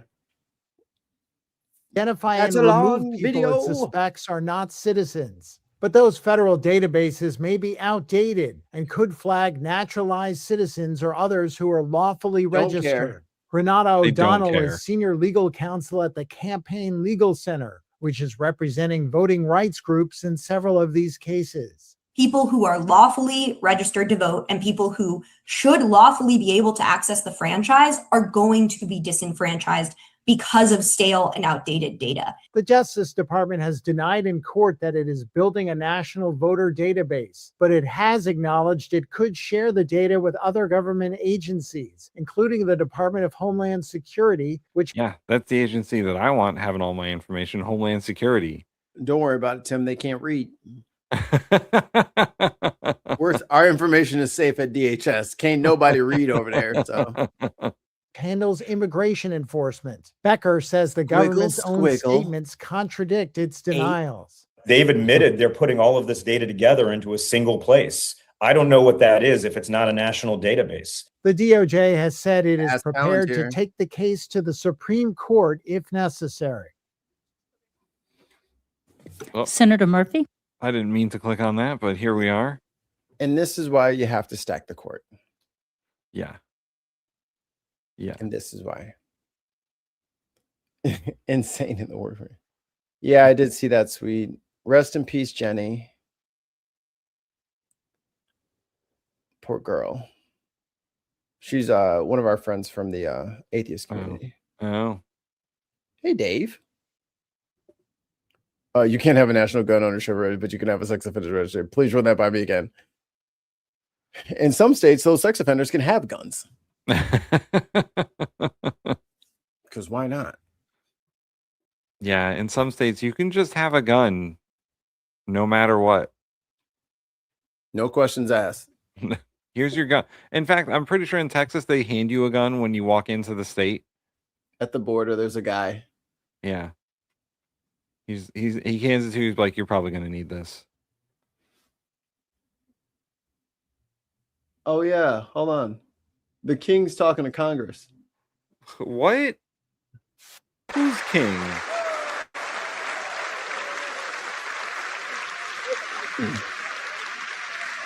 Bend the knee, Bristol.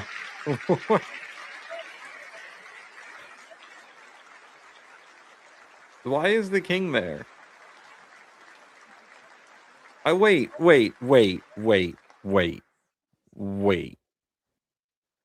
I thought we weren't friends with the British right now. Shut up.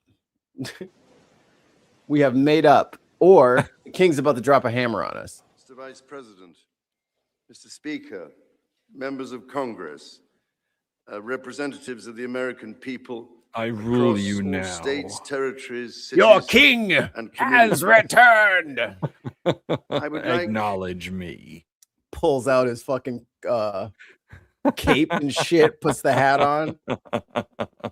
if I may, to take this opportunity to express my particular gratitude. Foolish rebels. For the great honor of addressing this joint. You think throwing tea in the harbor is funny, do you? Meeting of Congress. And on behalf of the Queen Are they and recalling myself, us to the colonies? thank the American people for welcoming us to the United States to mark this semi-quincentennial year of the Declaration. He do have sausage fingers. Is he there to mark the 250th anniversary of our country separating from his country? Boy, I've read the British monarchy has to do that a lot. I mean, we could fight again. Declaration of Independence. And for all of that time. Oh, yeah, stop. We all remember the revolution, right? Yeah, right, guys? They're all sycophanted up. He's not used to this shit. He's like, whoa. People are clapping. Nobody claps for me at home. He got scared. They started banging their hands together. Adulation. We don't do that in Britain. They're ululating. That time. Ooh, he likes it. He likes it. He's like, "Is this what you do for Trump? I can see it. I can see it."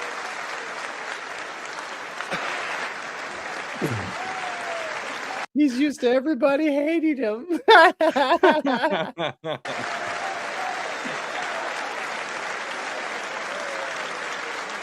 Yes, quite. I thought you'd be throwing foxes' tails at me by now. I expect we had a bunch of Guy Fawkes masks, honestly.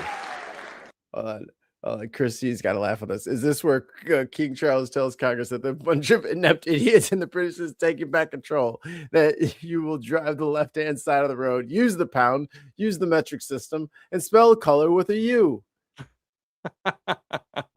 You have gone too far. We're not wasting fucking letters, okay? It is a waste of print, and we were innovative here in the States, and we decided to cut all of that extra shit because printing was very expensive back then. And we didn't want to fucking waste a lot of letters. Okay. So we didn't want to use the U because that was a whole, we'd have to put the thing in there, then stamp it, and then do the whole thing. No, we're saving letters. And JD Vance better stand up and tell him it's pronounced aluminum. He better do it. Not aluminium. Coward. Coward. And for all of that time, our destinies as nations have been interlinked. As Oscar Wilde said, "Damn, that's a lot of pages on that lectern." Motherfucker. Yeah, our destinies were linked. You threw off the shackles of our empire, and then we tried to invade you again, and that didn't work out again. And then we, needed your help in a couple of world wars. The French showed up. The French entered the chat. We have really everything. In the Spanish, there's the Spanish in common with America nowadays, except of course, et cetera, et cetera. So, ladies and gentlemen, we meet in times of great uncertainty, in times of conflict from Europe to the Middle East, which pose immense challenges for the international community and whose impact is felt in communities the length and breadth of our own countries. We meet too in the aftermath of the incident not far from this great. What's his suit score, you think?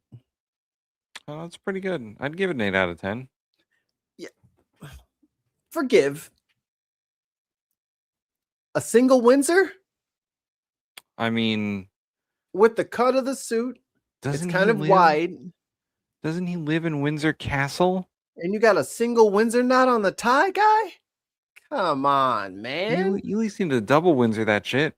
His Majesty. Great building that sought to harm the leadership of your nation and to foment wider fear and discord. Let me say with unshakable resolve, such acts of violence will never succeed. He's not used to this. They're clapping no matter what I say? And actually, it should be called soccer.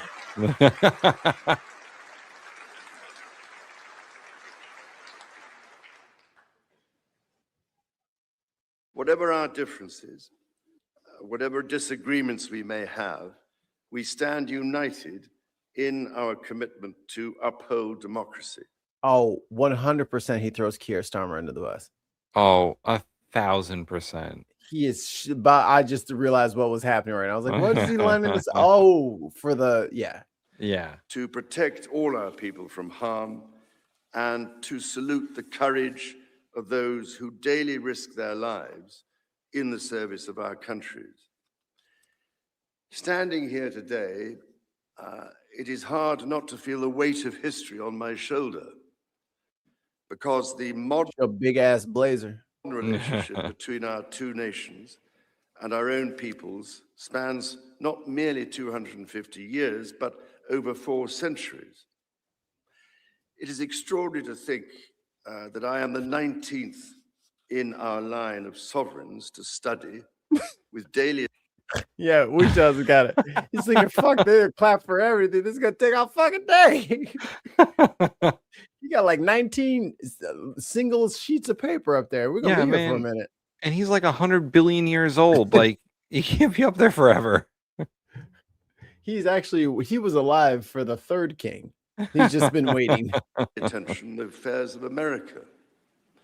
So I come here today with the highest respect for the United States Congress, this citadel of democracy created to represent the voice of all American people to advance sacred rights and freedoms. Speaking in this renowned chamber of debate and deliberation, I cannot help but think of my late mother, Queen Elizabeth, who in 1991 whom I called was Mumsy, also afforded this signal honor and similarly spoke under the watchful eye of the Statue of Freedom above us.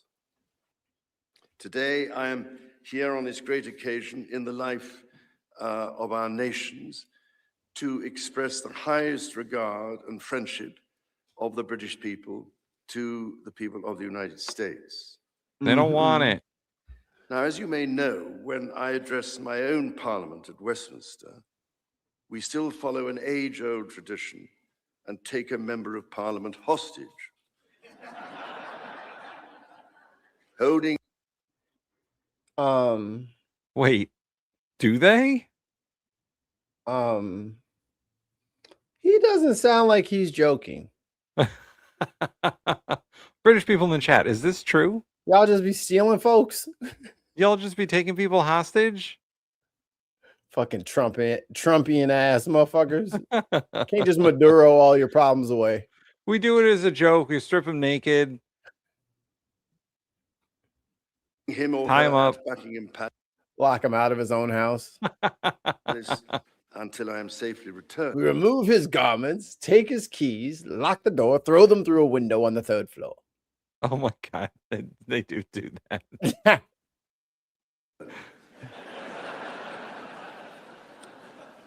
These days, we look after our guests rather well, to the point that they often do not want to leave. Oh shit, I just realized fucking Trump's gonna fucking capture the king. Yeah, guys, you walked right into his trap. You activated his trap card. Now he's got your king. King me. King me. I don't know, Mr. Speaker, if there were any volunteers for that role here today. As I look back across the centuries, Mr. Speaker, there emerge certain patterns, certain self-evident truths from which we can learn and draw mutual strength. 5D checkers. With the spirit of 1776 in our minds, we can perhaps... This is crazy. The British monarch talking about the spirit of 1776 is fucking wild. Indeed, the very principle on which your Congress was founded, no taxation without representation. The principle of our country's founding was fuck the British. I think that has to go on the soundboard. The King of England just said no taxation without representation. Like, I think historically, I have to get that. I think I have to get that. Enhance. In the first instance, indeed, the very principle on which your Congress was founded, no taxation without representation, was at once a fundamental disagreement between us, and at the same time a shared democratic value. I'll say. Which you inherited from us. Tell me about it. Ours is a partnership born out of dispute, but no less strong for it. So perhaps in this example, change the title of the video. We can discern that our nations are in fact instinctively like-minded, a product of the common democratic, legal, and social traditions in which our governance is rooted to this day. Open the fucking strait, you crazy bastards. Traditions, time and again, our two countries have always found ways to come together. And by Jove, Mr. Speaker, when we have found that way to agree, by Jove, great change is brought about. Mr. Speaker. Not just for the benefit of our peoples, but of all peoples. This, I believe, is the special ingredient in our relationship. As President Trump himself observed during his state visit to Britain last autumn, the bond of kinship and identity between America and the United Kingdom is priceless and eternal. It is irreplaceable and unbreakable. It can only good happen. I mean, he says that now. Trapped in that fucking ballroom, he's gonna be singing a different tune. I tell you that. Get in the pit. In the pit. I love Tesla. Release the Mr. Speaker, this is by no means my first visit to Washington, D.C., the capital of I this was great here when it was republic. built. Tell me about It it. is, in fact, my 20th visit to the United States and my first as king and head of the Commonwealth. This is a city which symbolizes a period in our shared history, or what Charles Dickens might have called a tale of two Georges. We don't like George These Washington were the free and speech King, advocates. George Washington and King George III. I get First it. President George Washington and my 5 times great-grandfather, King George III. I just said that, dumbass. King George, as you know, never set foot in America. And please rest assured, ladies and gentlemen, I am not here as part of some cunning rearguard action. God damn it. Bro, we need to. All right. Networks out there. Here's our demands. Here's our asks. Because if you want 3 days from now's news today, hire us. And we called the Terminators. That's their audio cutting out. Yeah. The founding fathers were bold and imaginative rebels with a cause. Well, some of them. 200. Fuck the founding fathers. They're all slave owning bitches. 250 years ago, or as we say in the United Kingdom, just All the but other like day. 2 of them. Hamilton and somebody else didn't own slaves. He's really cracking himself They up. declared independence. Man, he loves that people are by cheering for him. balancing contending forces and He kind of wants to be a president. He's like, dude, fuck being king. Look at the claps I'm getting over here. He's like, in my country, they just boo me. They throw cabbages. I have to take a member of parliament hostage so I can speak. And unfortunately for me, this year is Kemi Badnock. drawing strength in diversity, they united 13 disparate colonies to forge a nation on the You know what, revolutionary Chris? idea of life, liberty, and the pursuit of happiness.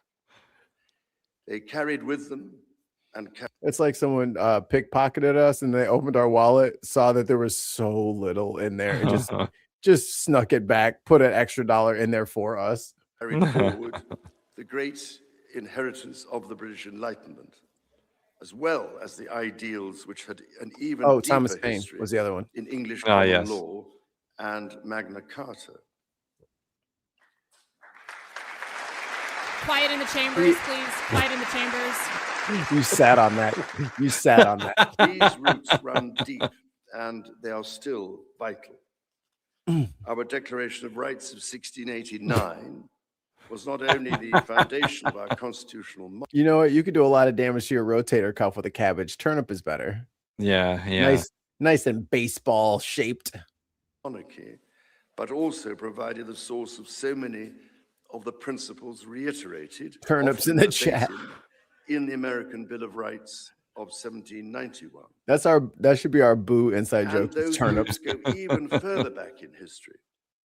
The U.S. Supreme Court Historical Society has calculated that Magna Carta is cited in at least 160 Supreme Court cases since 1789. We do not care. Not least as the foundation of the principle that executive power is subject to checks and balances. Uh-oh. He's about to tell us how we're wrong. Blah, blah, gay sex, blah, blah, Congress.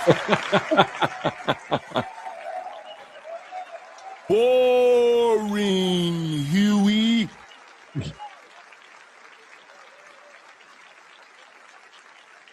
He's like, I can't stand up this long. Y'all gonna have to shut up. He lost his spot. Clap. My time. This is the reason why there stands a stone by the River Thames at Runnymede, where Magna Carta the River was Thames signed in the year 1215. This stone records that an acre of that ancient and historic site was given to the United States of America by the people of the United Kingdom to symbolize our shared resolve in support of liberty and in memory of President John F. Kennedy. Distinguished members of the 119th Congress, it is here Open the in fucking these very straight, you crazy halls bastards. that this spirit of liberty and the promise of America's founders is present in every session and every vote cast. Right. Not by the will of one, but by the deliberation of many. Yeah, we don't do that no more. Yeah, we're not about that anymore. We're a monarchy now. Yeah. In both of our countries, it is the very fact of our vibrant, diverse, and free societies that gives us our collective strength, including to support victims of some of the ills that so tragically exist in both our societies today. Epstein files. And, Mr. Speaker, His for kid or his many brother? here, Yeah. and for myself, the Christian faith is a firm anchor and daily inspiration that guides us, not only personally. Evangelicals and Anglicans are not the same. Yep. Always looking down the end of his little nose. Looking down his sausage fingers. I'm just kidding. I want to go to the UK. Let me in the country, please. Having devoted a large part of my life to interfaith relationships and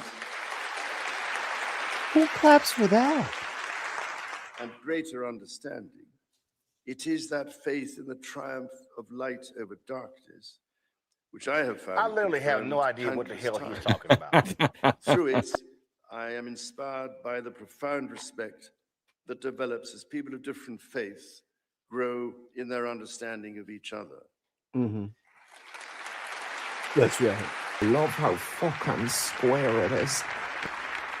And it can only good happen. Which is why it is my hope, my prayer, that in these turbulent times, working together and with our international partners, we can stem the beating of plowshares into swords. Is defending that's not Cankles, McTaco Tits, and own. Isn't that a communist line? Yes. I am mindful. Plowshares is definitely a communist line. Plowshares in the into season of swords. Easter, Yeah. the season that most strengthens my hope. It is why I believe with all my heart that the essence of our two nations is a generosity of spirit. Did he sign the bottom of his own speech on every page? Peace, I think to so. deepen mutual understanding, and to value all people, Boy, you all bougie. faiths, and of none. Democrats are revved up. Oh, here we go. Bro. He has to get back home eventually. Shut the fuck up. He can't be here forever. Alliance that our two nations have built over the centuries, and for which we are profoundly grateful to the American people, is truly unique. And that alliance is part of what Henry Kissinger described as Kennedy's soaring vision of an Atlantic partnership based on twin pillars, Europe and America. That partnership, I believe, Mr. Speaker, is more important today than it has ever been.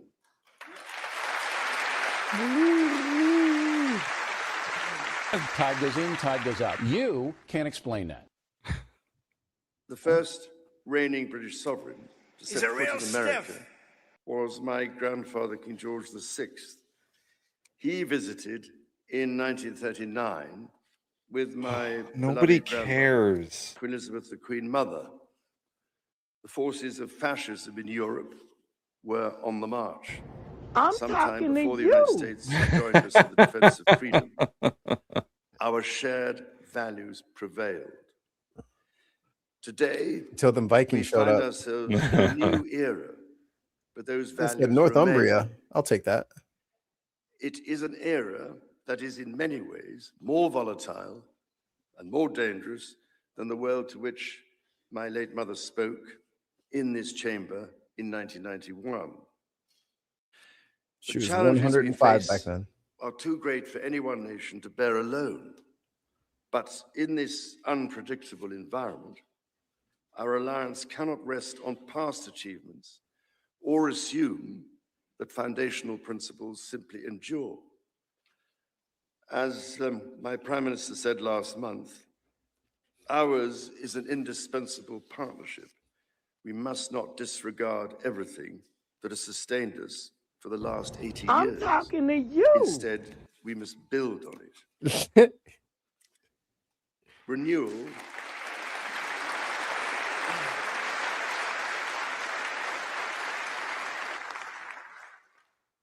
Renewal today starts with security. The United Kingdom recognizes that the threats we face demand a transformation in British defense. That is why our country, in order to be fit for the future, has committed to the biggest sustained increase in defense spending since the Cold War, during part of which, over 50 years ago, Yes, you guys can go into massive debt just like us. Navy, following in the naval footsteps of my father, Prince Philip, Duke of Edinburgh, my grandfather, King George VI, my great-uncle, Lord Mountbatten, and my great-grandfather, King George V.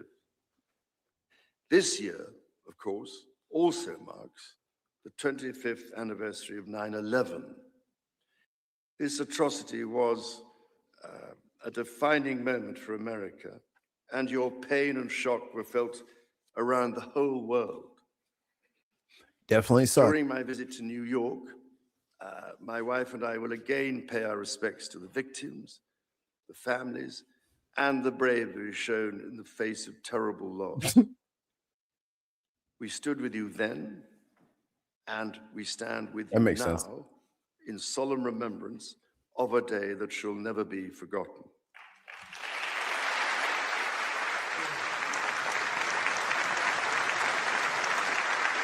It was a shitty day.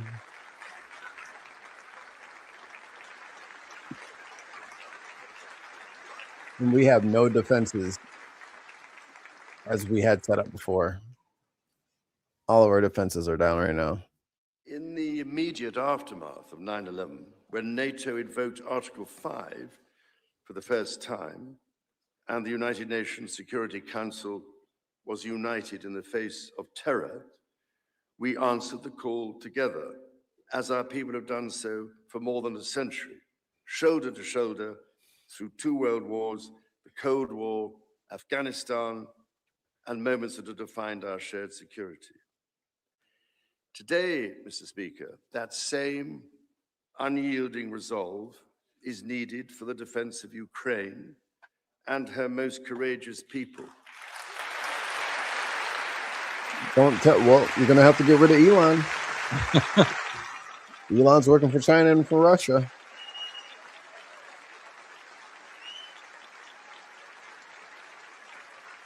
Correct. Yes. I don't know. Too many vibes. In order to secure a truly just and looks like he's only got a lasting few peace. left. From the Then I'm ready for a depths dad nap. of the Atlantic Yeah. to the disastrously Wife's gonna be melting home ice soon. caps of the Arctic, the commitment and expertise of the United States Armed Forces and its allies lie at the heart of NATO. Hey, Tim. Go on Steam and download Skillshot City. It's like 700 megabytes. Yeah, what is that? It's like remember Grand Theft Auto, like the overhead one? Yeah. It's like a survival roguelite shooter. It's very silly and it's free. Oh, I see.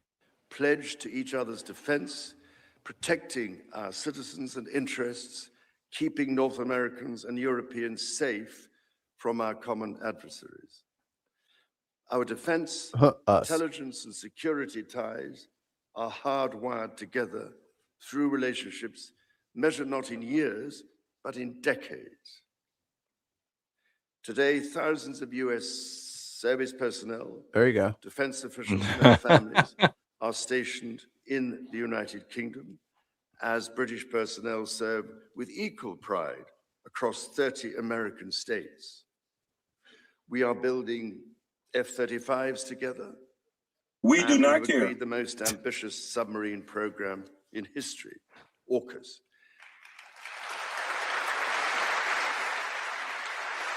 Palestine, never heard of it.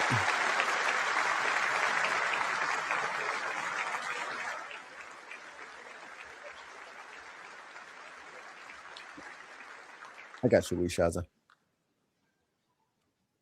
And we are doing it in partnership with Australia, a country of which I'm also immensely proud to serve as sovereign. We do not embark on these remarkable endeavors together out of sentiment. We do so because they build greater shared resilience for the future, so making our citizens safer for generations to come. Our common ideals were not only crucial for liberty and equality, they are also the foundation of our shared prosperity. Thanks for everything. The rule of law, the certainty of stable and accessible rules. Yeah, wrap it up there, Kingy. An independent Come on, Kingy. judiciary. We all got shit to do. And delivering impartial justice. You ain't no Martin Luther King. You know what I'm saying? These features created the I did not. Yeah, I will see it on the news. centuries of unmatched economic Yeah, growth we are the news. in our two countries. This is why our governments are concluding new economic and technology agreements to write the next chapter of our joint prosperity and ensure that British and American ingenuity continues to lead the world. Our nations are combining talent and resources in the technologies of tomorrow. Our new partnerships in nuclear fusion and quantum computing and in AI and drug discovery. He's blowing a lot of smoke up their ass. Countless lives. God, it's nauseating. More broadly, we celebrate the $430 billion in annual trade that continues to grow, the $1.7 trillion in mutual investment that fuels that innovation, and the millions of jobs on both sides of the Atlantic, supported across both economies. Said no, the lie detector determined that was a lie. Like the Titanic. On which to continue to build for generations yet unborn. Our ties in education, research, and cultural exchange empower citizens and future leaders of both countries. The Marshall Scholarship, named after the great General George Marshall, and the association of which I'm so proud to be patron, are emblematic of the connection between our two countries. Since its founding, more than 2,300 scholarships have been awarded, opening doors for Americans from all walks of life. I'm not sure yet. At the United Kingdom's leading universities. Yeah, we'll have to see. We got to get the lads together. Toward the next 250 years, my coffee tastes like shit. On our shared responsibility. I think I need to wash out the to safeguard nature. Bowl thing on the top. An irreplaceable tastes like fucking ass.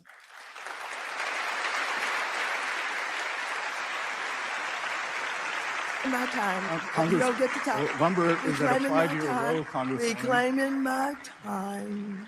Let's just reclaiming my country. It was mine first. Millennia before our nation's existence. Melania. Oh. Before any border drawn, the mountains of Scotland and Appalachia They are were effing one. pathetic. A single continuous range forged in the ancient collision of continents. The natural wonders of the United States of America are indeed a unique asset, and generations of Americans have risen to this calling.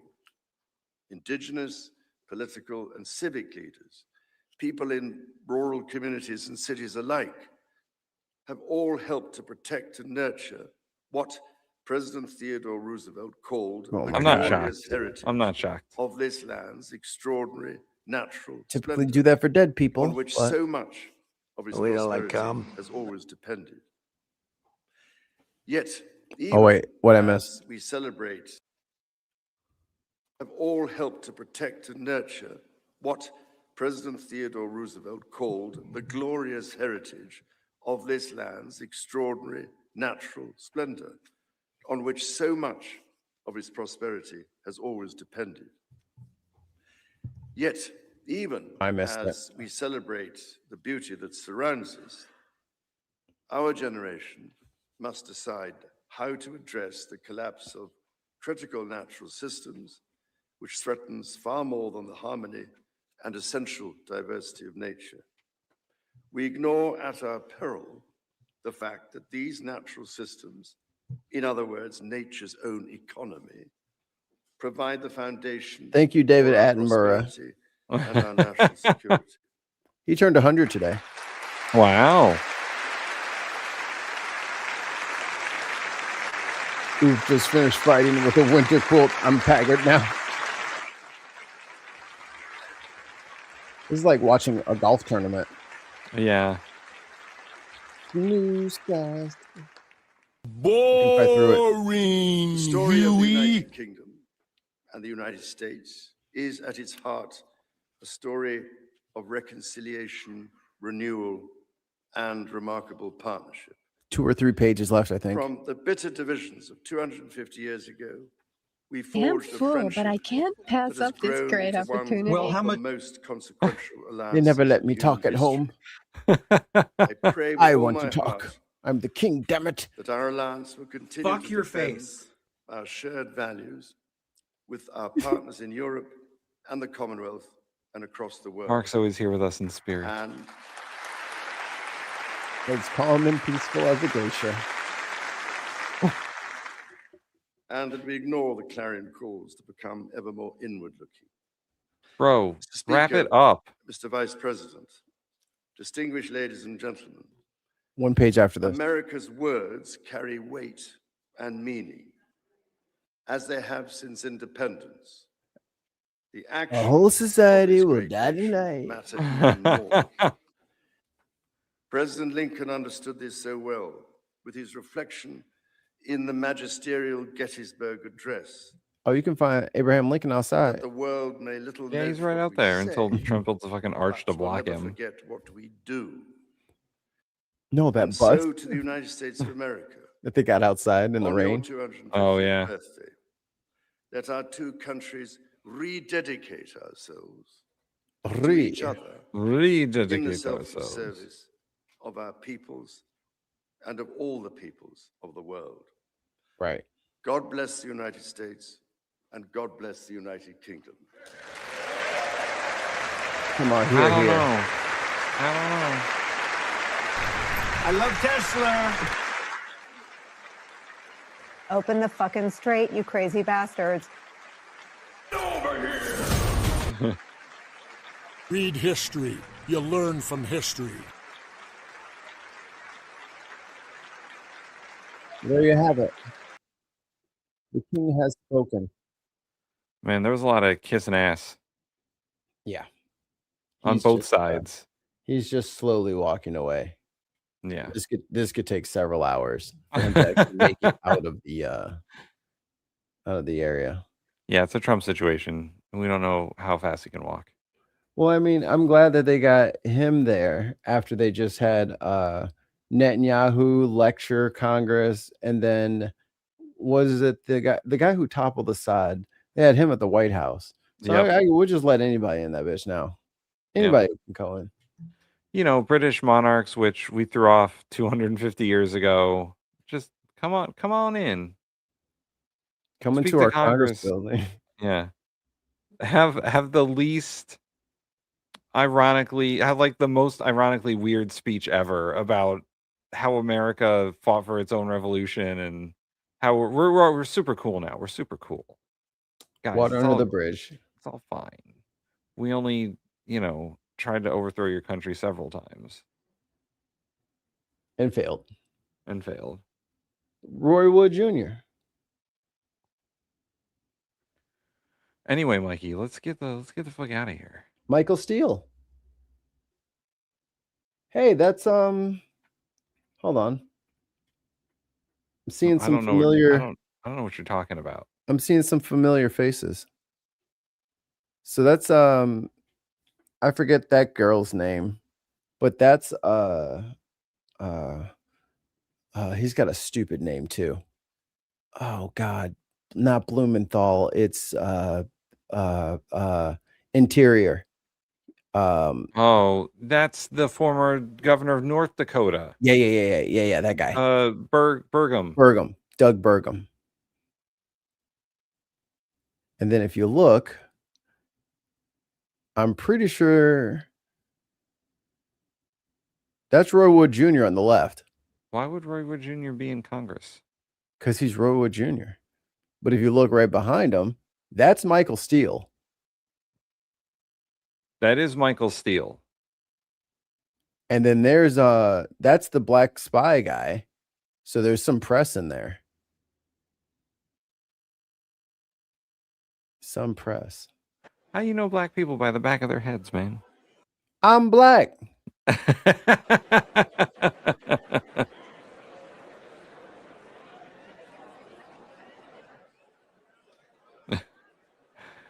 Person impersonator would like to very much know if we're playing. Is there Delta Force tonight? Delta Blue. Delta Green. Ugh, these nerds. We have to convene the gents. TBD. Yeah, TBD on that. But if we do it, I'll post the episode early so people know that we're doing it. Like I'll put the stream up early. I don't remember what I said.